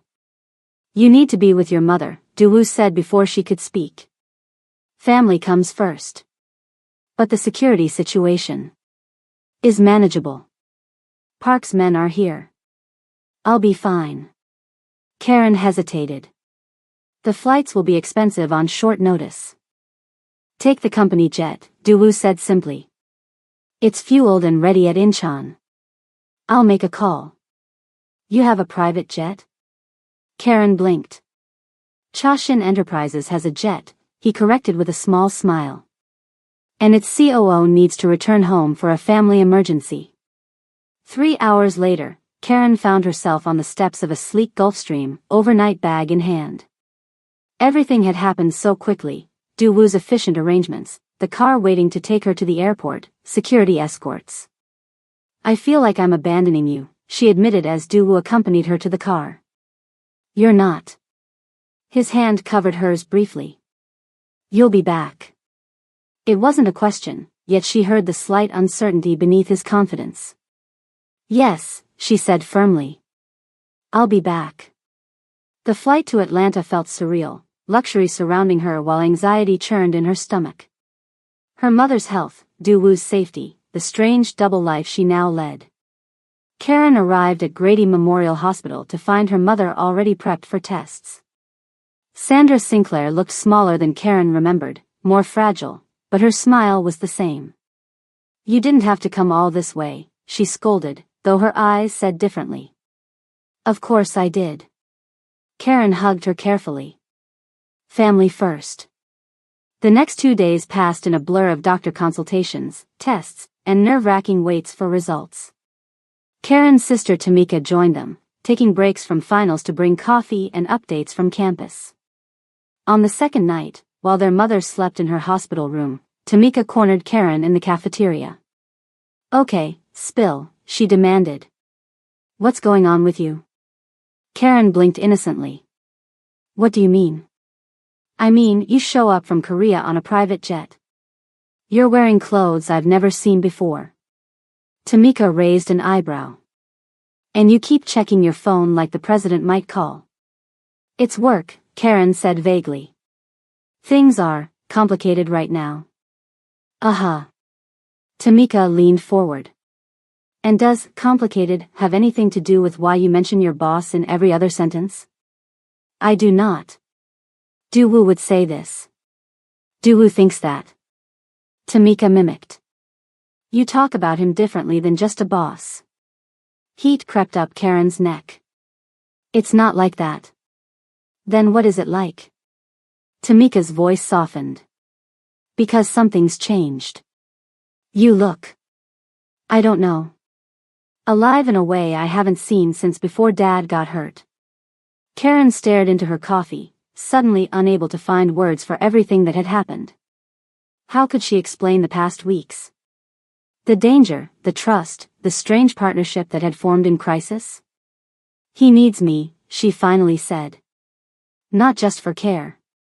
For everything. And I need, she stopped, surprised by what she'd almost admitted. You need him too, Tamika finished gently. It's okay to say it, you know. Karen met her sister's eyes. It's complicated, she repeated. The best things usually are. Tamika squeezed her hand. Just be careful, sis. I need you too. Later that night, alone in her childhood bedroom, Karen finally called Du-woo. It was morning in Seoul. How is your mother? He asked immediately. Better than we feared, Karen sighed in relief. Not cancer. Some medication issues they're adjusting. She'll be fine. I'm glad. His voice was warm, genuine. And you? How are you? Tired. Relieved. She hesitated. Missing. Korea. The slight pause spoke volumes. Korea misses you too, he replied softly. When will you return? Day after tomorrow, if Mom's final tests go well. Good. The relief in his voice was palpable. Things are quieter without you. Karen smiled into the phone. Are you saying I'm noisy, Mr. Cha? I'm saying the house feels empty, he answered honestly. I've gotten used to your presence. The admission hung between them, unexpectedly intimate. I'll be back soon, she promised, her voice gentler than intended. After they hung up, Karen lay awake, thinking about Tamika's observation. Did she talk about Daewoo too much? Had something fundamental shifted without her noticing? For 1,000 miles away, Daewoo was asking himself similar questions. The mansion felt cavernous without Karen. Her absence was a physical thing, spaces where she should be, silences where her voice should fill. Even Park had commented on his distraction. Daewoo wheeled himself through the empty kitchen, remembering Karen making tea, laughing at his complaints about American coffee, teaching him to fold paper airplanes when boredom threatened during recovery. When had she become essential? Not just useful. Not just helpful. Essential. The realization hit him with unexpected force. This wasn't gratitude. It wasn't even friendship. It was something deeper, something he hadn't felt in. Had he ever felt it? Daewoo thought of Min Young, the cold calculation of their relationship, the business arrangement masquerading as marriage. This was different. Karen saw him, not his power, not his wealth, but him. The man beneath the title. And he saw her, her strength, her intelligence, her unwavering loyalty. For the first time since the attack, Daewoo felt truly afraid. Not of bullets or betrayal, but of the possibility that she might not return. That he might lose this connection before they'd fully explored what it could be. 3 days later, Karen's taxi approached the mansion gates. She noticed immediately that something was different. Security had tripled, men in suits at regular intervals along the perimeter wall, additional cameras visible. Has something happened? She asked the guard who checked her ID. Mr. Cha is expecting you, he replied, avoiding the question. As the taxi wound up the driveway, Karen spotted numerous black sedans parked in formation. Important visitors. Many of them. Unease prickled along her spine as she entered the house. Voices, multiple male voices, came from the living room. A meeting? Daewoo hadn't mentioned anything during their calls. Karen set down her bag, squaring her shoulders before walking toward the voices. As she entered the living room, the conversation instantly ceased. At least 15 men in expensive suits turned to stare at her. Some faces registered surprise, others suspicion, a few outright hostility. At the center of the room, Daewoo sat in his wheelchair, but it wasn't the chair she remembered. This was sleek, custom carbon fiber, more throne than medical equipment. Daewoo himself looked transformed, dressed in an impeccable suit, hair perfectly styled, posture radiating authority. For the first time, Karen glimpsed the man he must have been before the attack, the dragon of soul. His eyes found hers immediately, warming in a way that contrasted with his formal appearance. Karen, he said, his voice carrying easily through the silent room. Welcome home. Home. The words settled around her like a comfortable weight. Before she could respond, Daewoo addressed the assembled men. Gentlemen, this is Karen Sinclair. She felt the weight of their assessment, a black American woman in casual travel clothes, clearly not Korean, clearly not what they expected. Daewoo continued, his voice taking on an edge of steel. From now on, she speaks with my authority. Anyone who has a problem with that can leave now. The challenge hung in the air, unanswered but unmistakable. No one moved. Every eye in the room shifted back to Karen, waiting to see what she would do next. The silence following Daewoo's declaration felt electric. Karen could practically see the thoughts racing behind the men's carefully neutral expressions. Some looked shocked, others calculating, a few seemed almost amused. Park Sungmin was the first to break the silence, stepping forward with a respectful bow. Welcome back, Ms. Sinclair. Your presence has been missed. His acknowledgement set off a chain reaction. One by one, the men introduced themselves, each showing varying degrees of acceptance. Most were business associates, she learned, restaurant owners, construction executives, import-export directors. The legitimate face of Du Wu's empire. When the formalities concluded, Du Wu smoothly transitioned to business matters, including Karen in every discussion as if she'd always been part of his inner circle. Karen has uncovered a pattern in Min Young's financial transfers, he explained, gesturing for Karen to elaborate. Taking a deep breath, she stepped forward and outlined their findings, keeping her voice steady despite the scrutiny. The respect in Du Wu's eyes gave her confidence. After the meeting concluded and the men filed out, Karen finally exhaled. That was unexpected, she said once they were alone. Was it too much? Du Wu asked, watching her carefully. I should have warned you. A heads up would have been nice, she admitted. I'm still in my travel clothes. You could wear pajamas and still command more respect than half those men, Du Wu replied, a hint of pride in his voice. Karen shook her head, but couldn't help smiling. What exactly did you tell them about me? The truth, he said simply. That you stayed when everyone left. That you've been instrumental in uncovering Min Young's fraud. That your business acumen is essential to our recovery. And they accepted that? A foreign woman they've never met before? Du Wu's expression turned thoughtful. These men have known me for years. They've seen me elevate people based on loyalty and competence, not background. Besides, he added with a hint of his dangerous smile, they know better than to question my judgment. Karen crossed her arms, studying him. I need to be clear about something. Of course. I meant what I said before. I won't be involved in anything illegal. Her voice was firm. If speaking with your authority means ordering hits or laundering money, I'm out. Instead of offense, Du Wu's expression showed respect. I understand. And I agree. You do? Karen couldn't hide her surprise. Min Young's betrayal has given us an opportunity, he explained, wheeling closer to her. A chance to rebuild differently.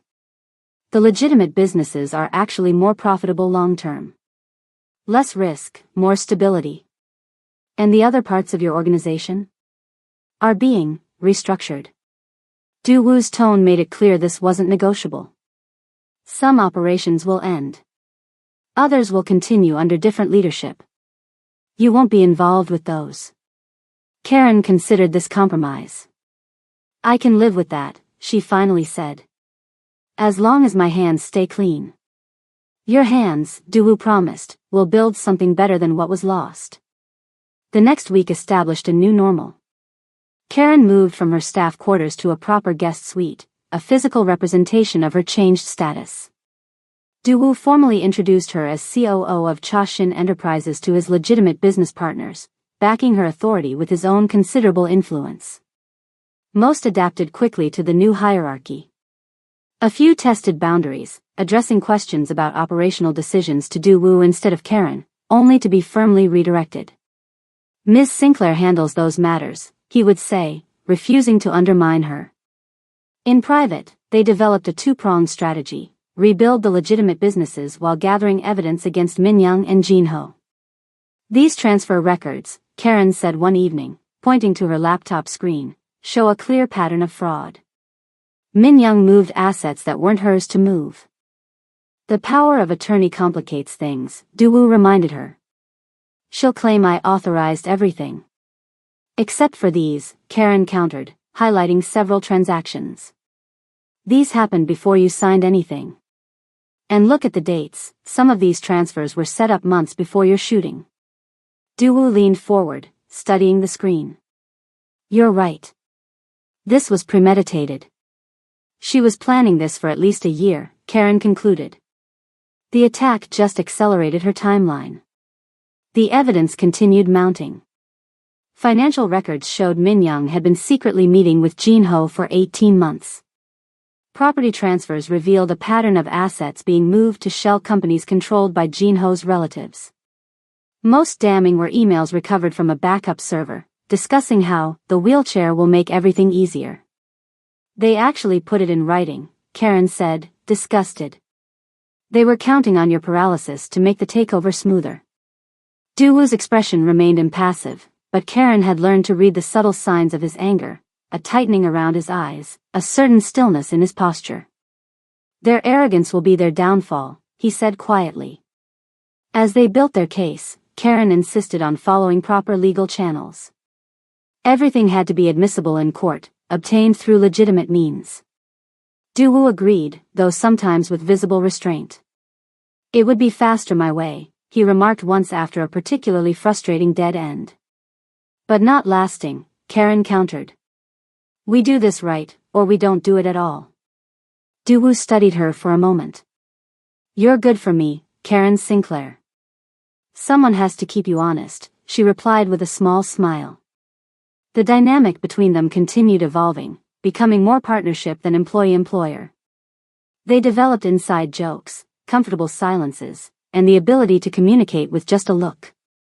Karen found herself thinking of Duwoo in moments when they were apart, wondering if he'd approve of a business decision, imagining his dry commentary on situations, missing his presence. It was dangerous territory, she knew. But impossible to avoid.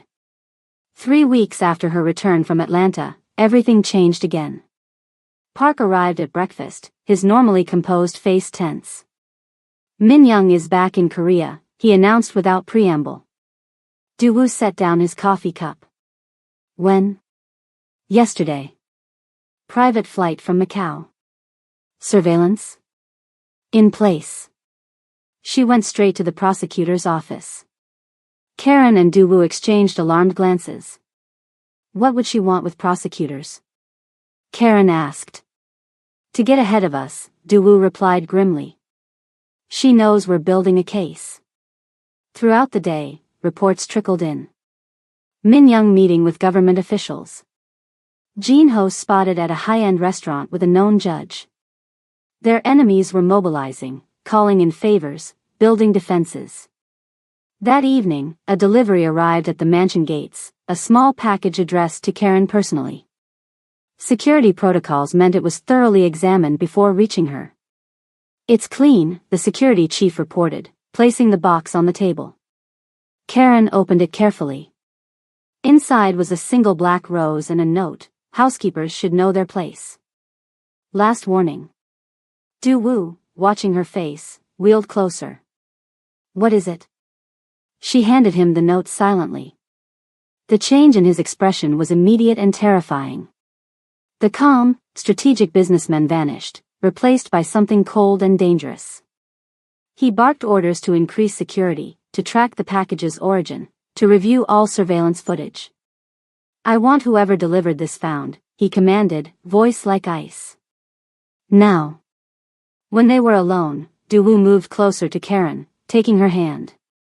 This changes things, he said softly. You need protection. Constant protection.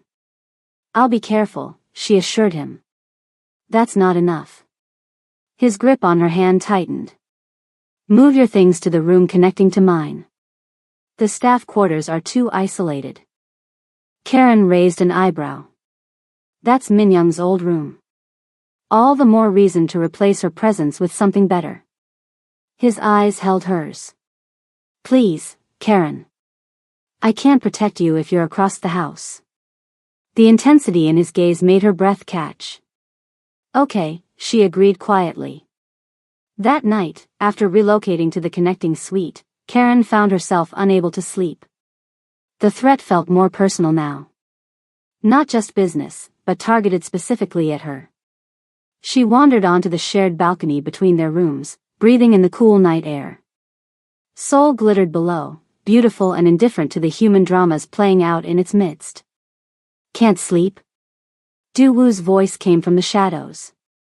He sat in his wheelchair by the railing, hair slightly tousled, wearing a simple black t-shirt instead of his usual formal attire. Too much on my mind, Karen admitted, joining him at the railing. The threat? That. Everything. She sighed. Sometimes I think about how differently my life would have gone if I hadn't taken this job. If I'd never met you. Do you regret it? he asked quietly. Karen turned to look at him, really look at him. The proud profile, the strong shoulders, the hands that could be gentle or dangerous depending on the moment. No, she said truthfully. I don't regret any of it. Something shifted in the air between them. Duwoo moved his chair closer, his hand finding hers on the railing. When I was first injured, he said softly, I thought my life was over. That nothing good could come from such loss. His fingers intertwined with hers, the touch sending warmth up her arm. I was wrong, he continued, voice low. Something good did come. You. Karen's heart hammered against her ribs as Duwoo gently tugged her hand, pulling her toward him. She found herself leaning down, their faces inches apart, his eyes asking a question his lips hadn't formed. She wanted to answer. Wanted to close the distance. The sharp ring of Duwoo's secure phone shattered the moment. He closed his eyes briefly, frustration evident, before answering. This better be important, he said tersely. As he listened, his expression changed from annoyance to shock to determination. Understand. Secure the documents. We'll move immediately. He hung up, looking at Karen with renewed urgency. That was our contact at the Port Authority. Min Young has booked passage on a private cargo vessel leaving tomorrow night. She's running? Karen straightened, professional mode instantly re-engaged. Taking everything she can carry. Duwoo was already heading inside. Bank records show massive withdrawals. She's preparing to disappear permanently. Karen followed, the almost moment on the balcony reluctantly set aside. We need to move faster with the prosecutors. Already arranged. Our legal team is meeting us here at 8 a.m. Duwoo reached for his laptop. We present everything tomorrow. They worked through the night, organizing evidence, preparing statements, building an airtight case. By dawn, exhaustion tugged at Karen's edges, but determination kept her focused.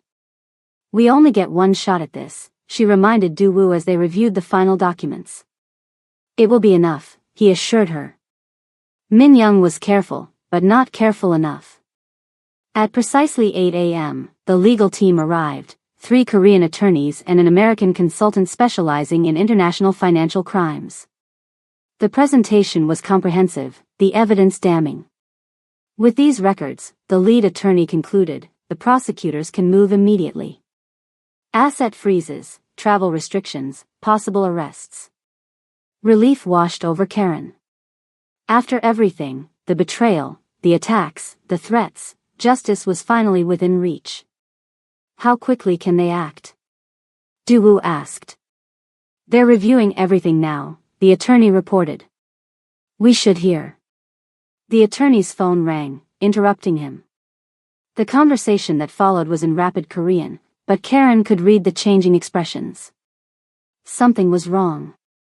When he hung up, the attorney's face was grave. The prosecutors are moving forward with charges against Min Young and Baek Jin-ho for attempted murder and embezzlement. A collective sigh of relief filled the room, but the attorney raised his hand. But there's a problem. Min Young claims she has evidence that you've been threatening her through your associate. All eyes turned to Karen. They've issued a warrant for Ms. Sinclair's arrest as an accomplice in organized crime. The room fell silent as the words hung in the air. An arrest warrant. For Karen. That's impossible, Duwoo said, his voice dangerously calm. What evidence? The lawyer looked uncomfortable. Text messages, supposedly from Ms. Sinclair, threatening Min Young. And a witness claiming to have seen her at Min Young's apartment building the night before the bombing attempt. Karen's mind raced. I've never texted her. I've never been to her apartment. It's fabricated, Duwoo concluded. But effective. They're trying to discredit our witness before the case even begins. Park, who had been quietly observing, stepped forward. The warrant is real. My sources confirm it. Police could be here within hours. The implications crashed over Karen like ice water. Arrest. Jail. A foreign legal system. Even if she was eventually cleared, the damage would be done, to the case, to her reputation, to everything they'd worked for. "I'll turn myself in," she said suddenly. All heads turned to her in shock. "Karen," Duwoo started to protest. "It's the smart play," she interrupted. "If I go willingly, it looks like I have nothing to hide. And it keeps the focus on Minyoung's crimes rather than turning this into a manhunt." "Absolutely not," Duwoo's voice cut like steel. "I won't allow it." "This isn't your decision," Karen countered, standing her ground. "I'm not letting her destroy everything we've built.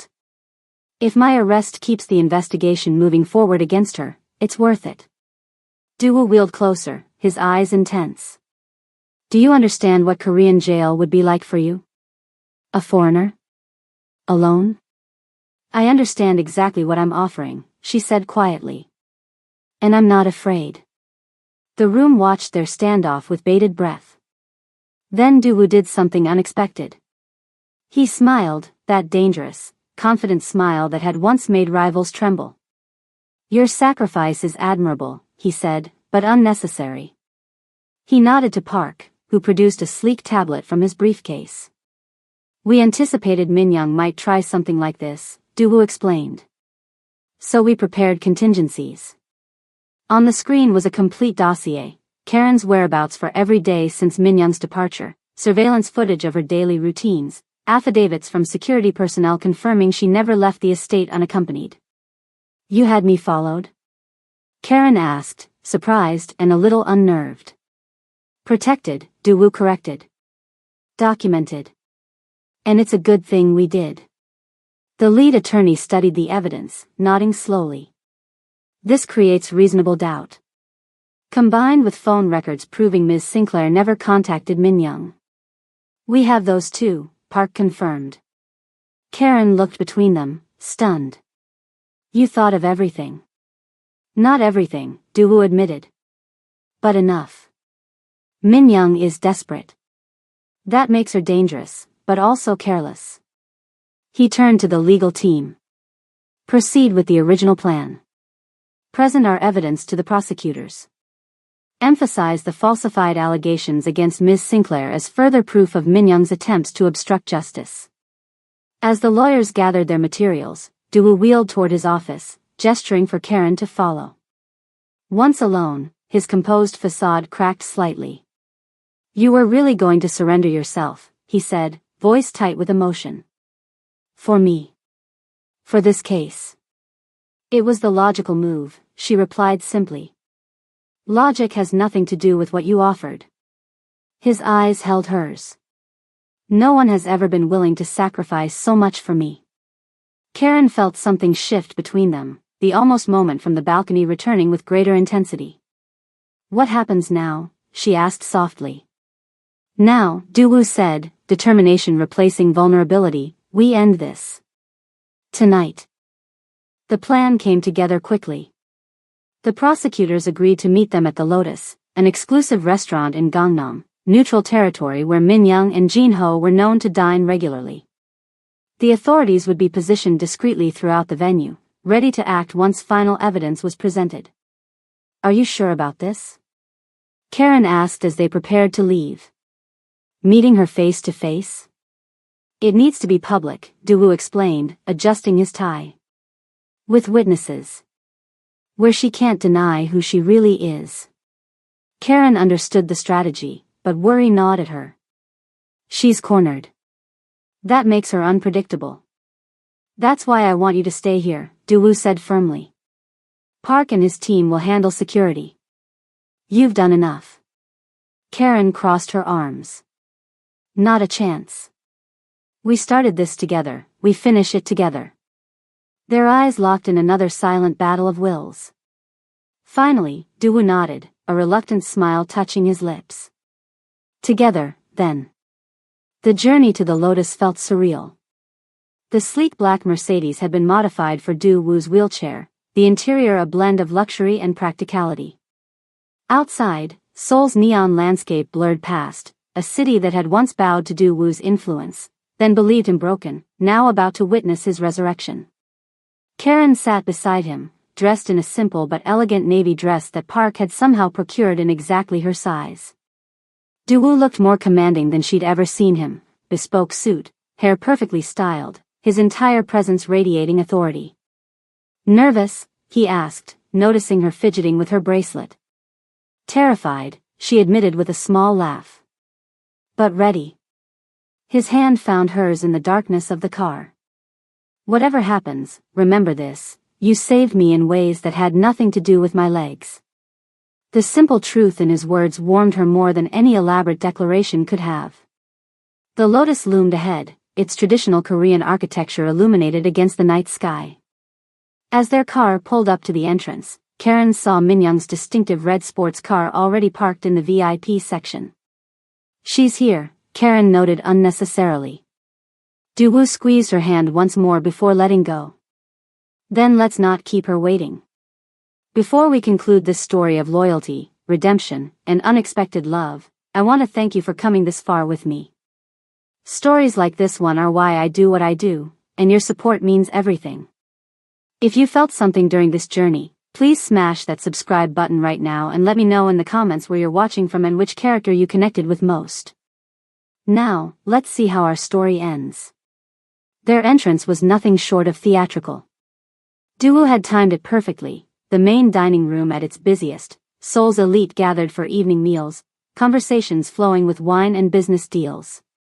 Then, silence fell like a curtain. Daewoo entered first, his wheelchair no longer a symbol of weakness but a throne from which he commanded attention. Karen walked beside him, not behind, an equal partner rather than a subordinate. Park and two security men followed at a respectful distance. Across the room, Minyoung sat with Jin-ho and two other associates.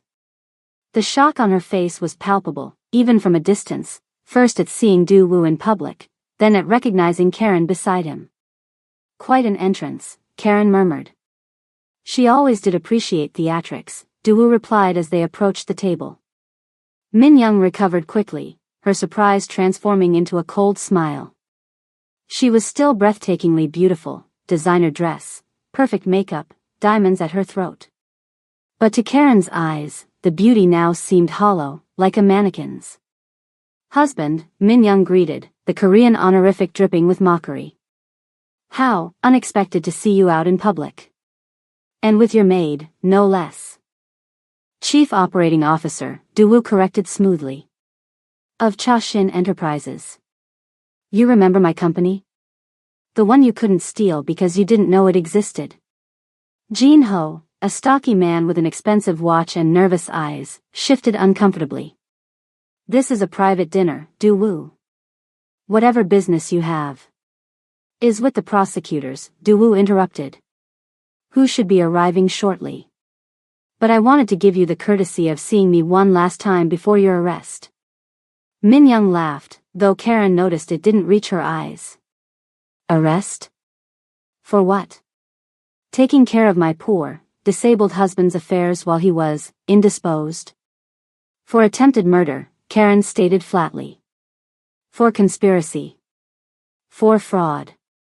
Minyoung's gaze shifted to Karen, hatred flashing behind her practiced smile. "The American speaks Korean business law now? How impressive for a housekeeper."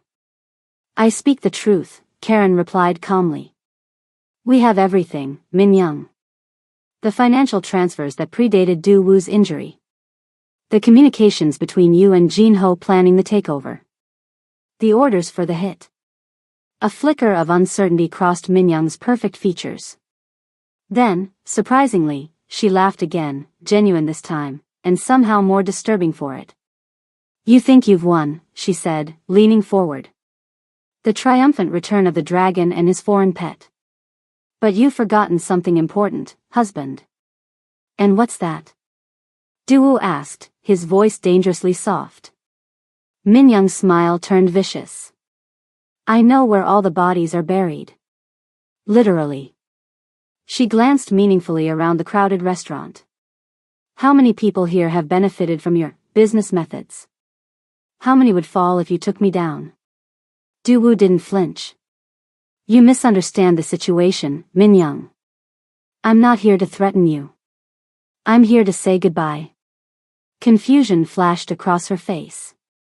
What? The evidence has already been delivered to the prosecutors. Special divisions handling financial crimes and attempted murder.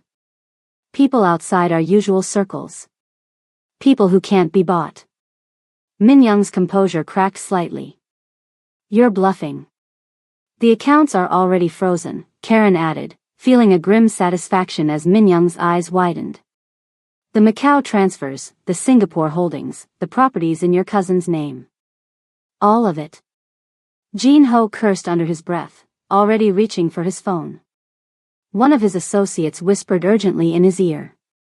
You wouldn't dare, Min Young hissed, her beautiful face twisting with rage. If I go down. You go down alone, Duwu finished for her. My legitimate businesses continue. My loyal people remain protected. You overestimated your importance, Min Young. Just as you underestimated mine. The restaurant's atmosphere had changed, other diners sensing the drama unfolding. Phones were discreetly recording, whispers spreading across tables. Min Young's mask shattered completely. You think you've won? She spat, voice rising. Look at you. A cripple in a chair. I should have made sure they killed you properly. The outburst echoed through the suddenly silent restaurant. Dozens of witnesses. Dozens of recording phones.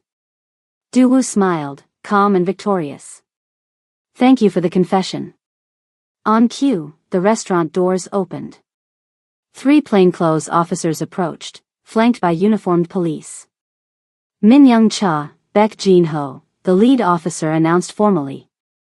You're under arrest for conspiracy to commit murder, financial fraud, and embezzlement. As the officers moved in, Min Young's eyes locked with Karen's, hatred radiating from her like heat. In a lightning-fast motion, she grabbed a steak knife from the table and lunged, not at Duwu, but at Karen. Karen reacted instinctively, using the defensive moves Duwu had taught her. She sidestepped, caught Min Young's wrist, and used her momentum to take her down to the floor. You destroyed everything, Min Young snarled as officers pulled her away. No, Karen replied calmly. You did that yourself.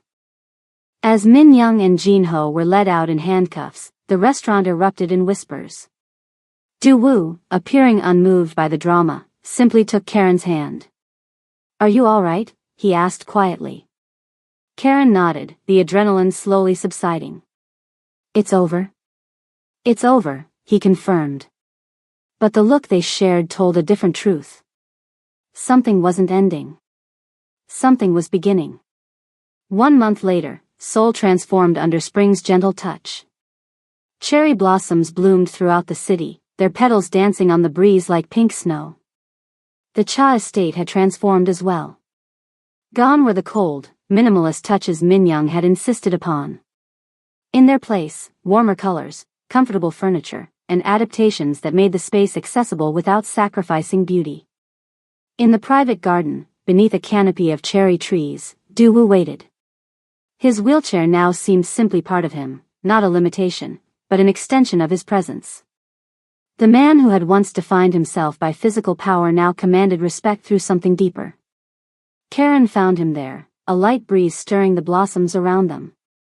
The legal team just called, she reported. Min Young's plea deal went through. She's testifying against Jin Ho in exchange for a reduced sentence. How reduced? Duwu asked, his expression neutral. 10 years instead of 20. Karen sat on the stone bench beside his chair. Still substantial. Duwu nodded, seemingly satisfied. And the assets? Being returned gradually. The overseas accounts are already restored, and the property should follow within months. She smiled slightly. Chashin Enterprises, meanwhile, just closed the Singapore deal. We're actually more profitable now than before all this happened. Thanks to you, Duwu acknowledged. A comfortable silence settled between them as they watched blossoms drift onto the garden pond. I've been meaning to ask you something, Duwu finally said, his voice uncharacteristically hesitant. What's that? Karen turned to him, curious about this rare uncertainty. Your position at Chashin is secure. Your family's medical expenses are covered. The threats are gone. He met her eyes directly. You have choices now, Karen. Options you didn't have before. She understood immediately. You're asking if I'm going to leave. I'm acknowledging that you can, he clarified. That our arrangement began in crisis, and now that the crisis has passed, you may want something different. Karen studied him, this complex, powerful man who had become the center of her world in ways neither of them had anticipated. Do you want me to go? She asked softly. No. The word came quickly, definitively. But what I want isn't the point. You stayed out of necessity, then out of loyalty. Now you should stay only if it's what you truly choose. Karen smiled, something warm unfurling in her chest. Do you know why I stayed that first night? When everyone else left? Daewoo shook his head slightly. I looked in your eyes, she said simply. Even at your lowest moment, when you were abandoned and betrayed, I saw something there. Not weakness. Strength. The kind that doesn't come from physical power or money or status. She reached out, her hand gently touching his face. I stay because I choose to. Because whatever this is between us, partnership, friendship, something more, it's real. And real is rare in this world. Daewoo captured her hand, turning it to press a kiss against her palm. Something more, he echoed softly. Is that what you want? Instead of answering with words, Karen leaned forward. Their lips met in a kiss that felt inevitable, gentle at first, then deepening with months of unspoken feelings. His hands came up to frame her face, her arms wrapped around his shoulders, cherry blossoms falling around them like a blessing. When they finally parted, both slightly breathless, Daewoo's eyes held a warmth Karen had never seen before. The dragon of soul, she teased gently, has a heart after all. Only for you, he replied, pulling her close again. Only ever for you. From the garden wall, a security camera quietly recorded the scene, its feed monitored in a distant office where other players in Seoul's complex power structure watched with interest. The game wasn't over, just entering a new phase. But this time, neither Karen nor Daewoo faced the future alone. As Karen's hand rested on Daewoo's shoulder, his hand covered hers, a simple gesture containing a profound truth.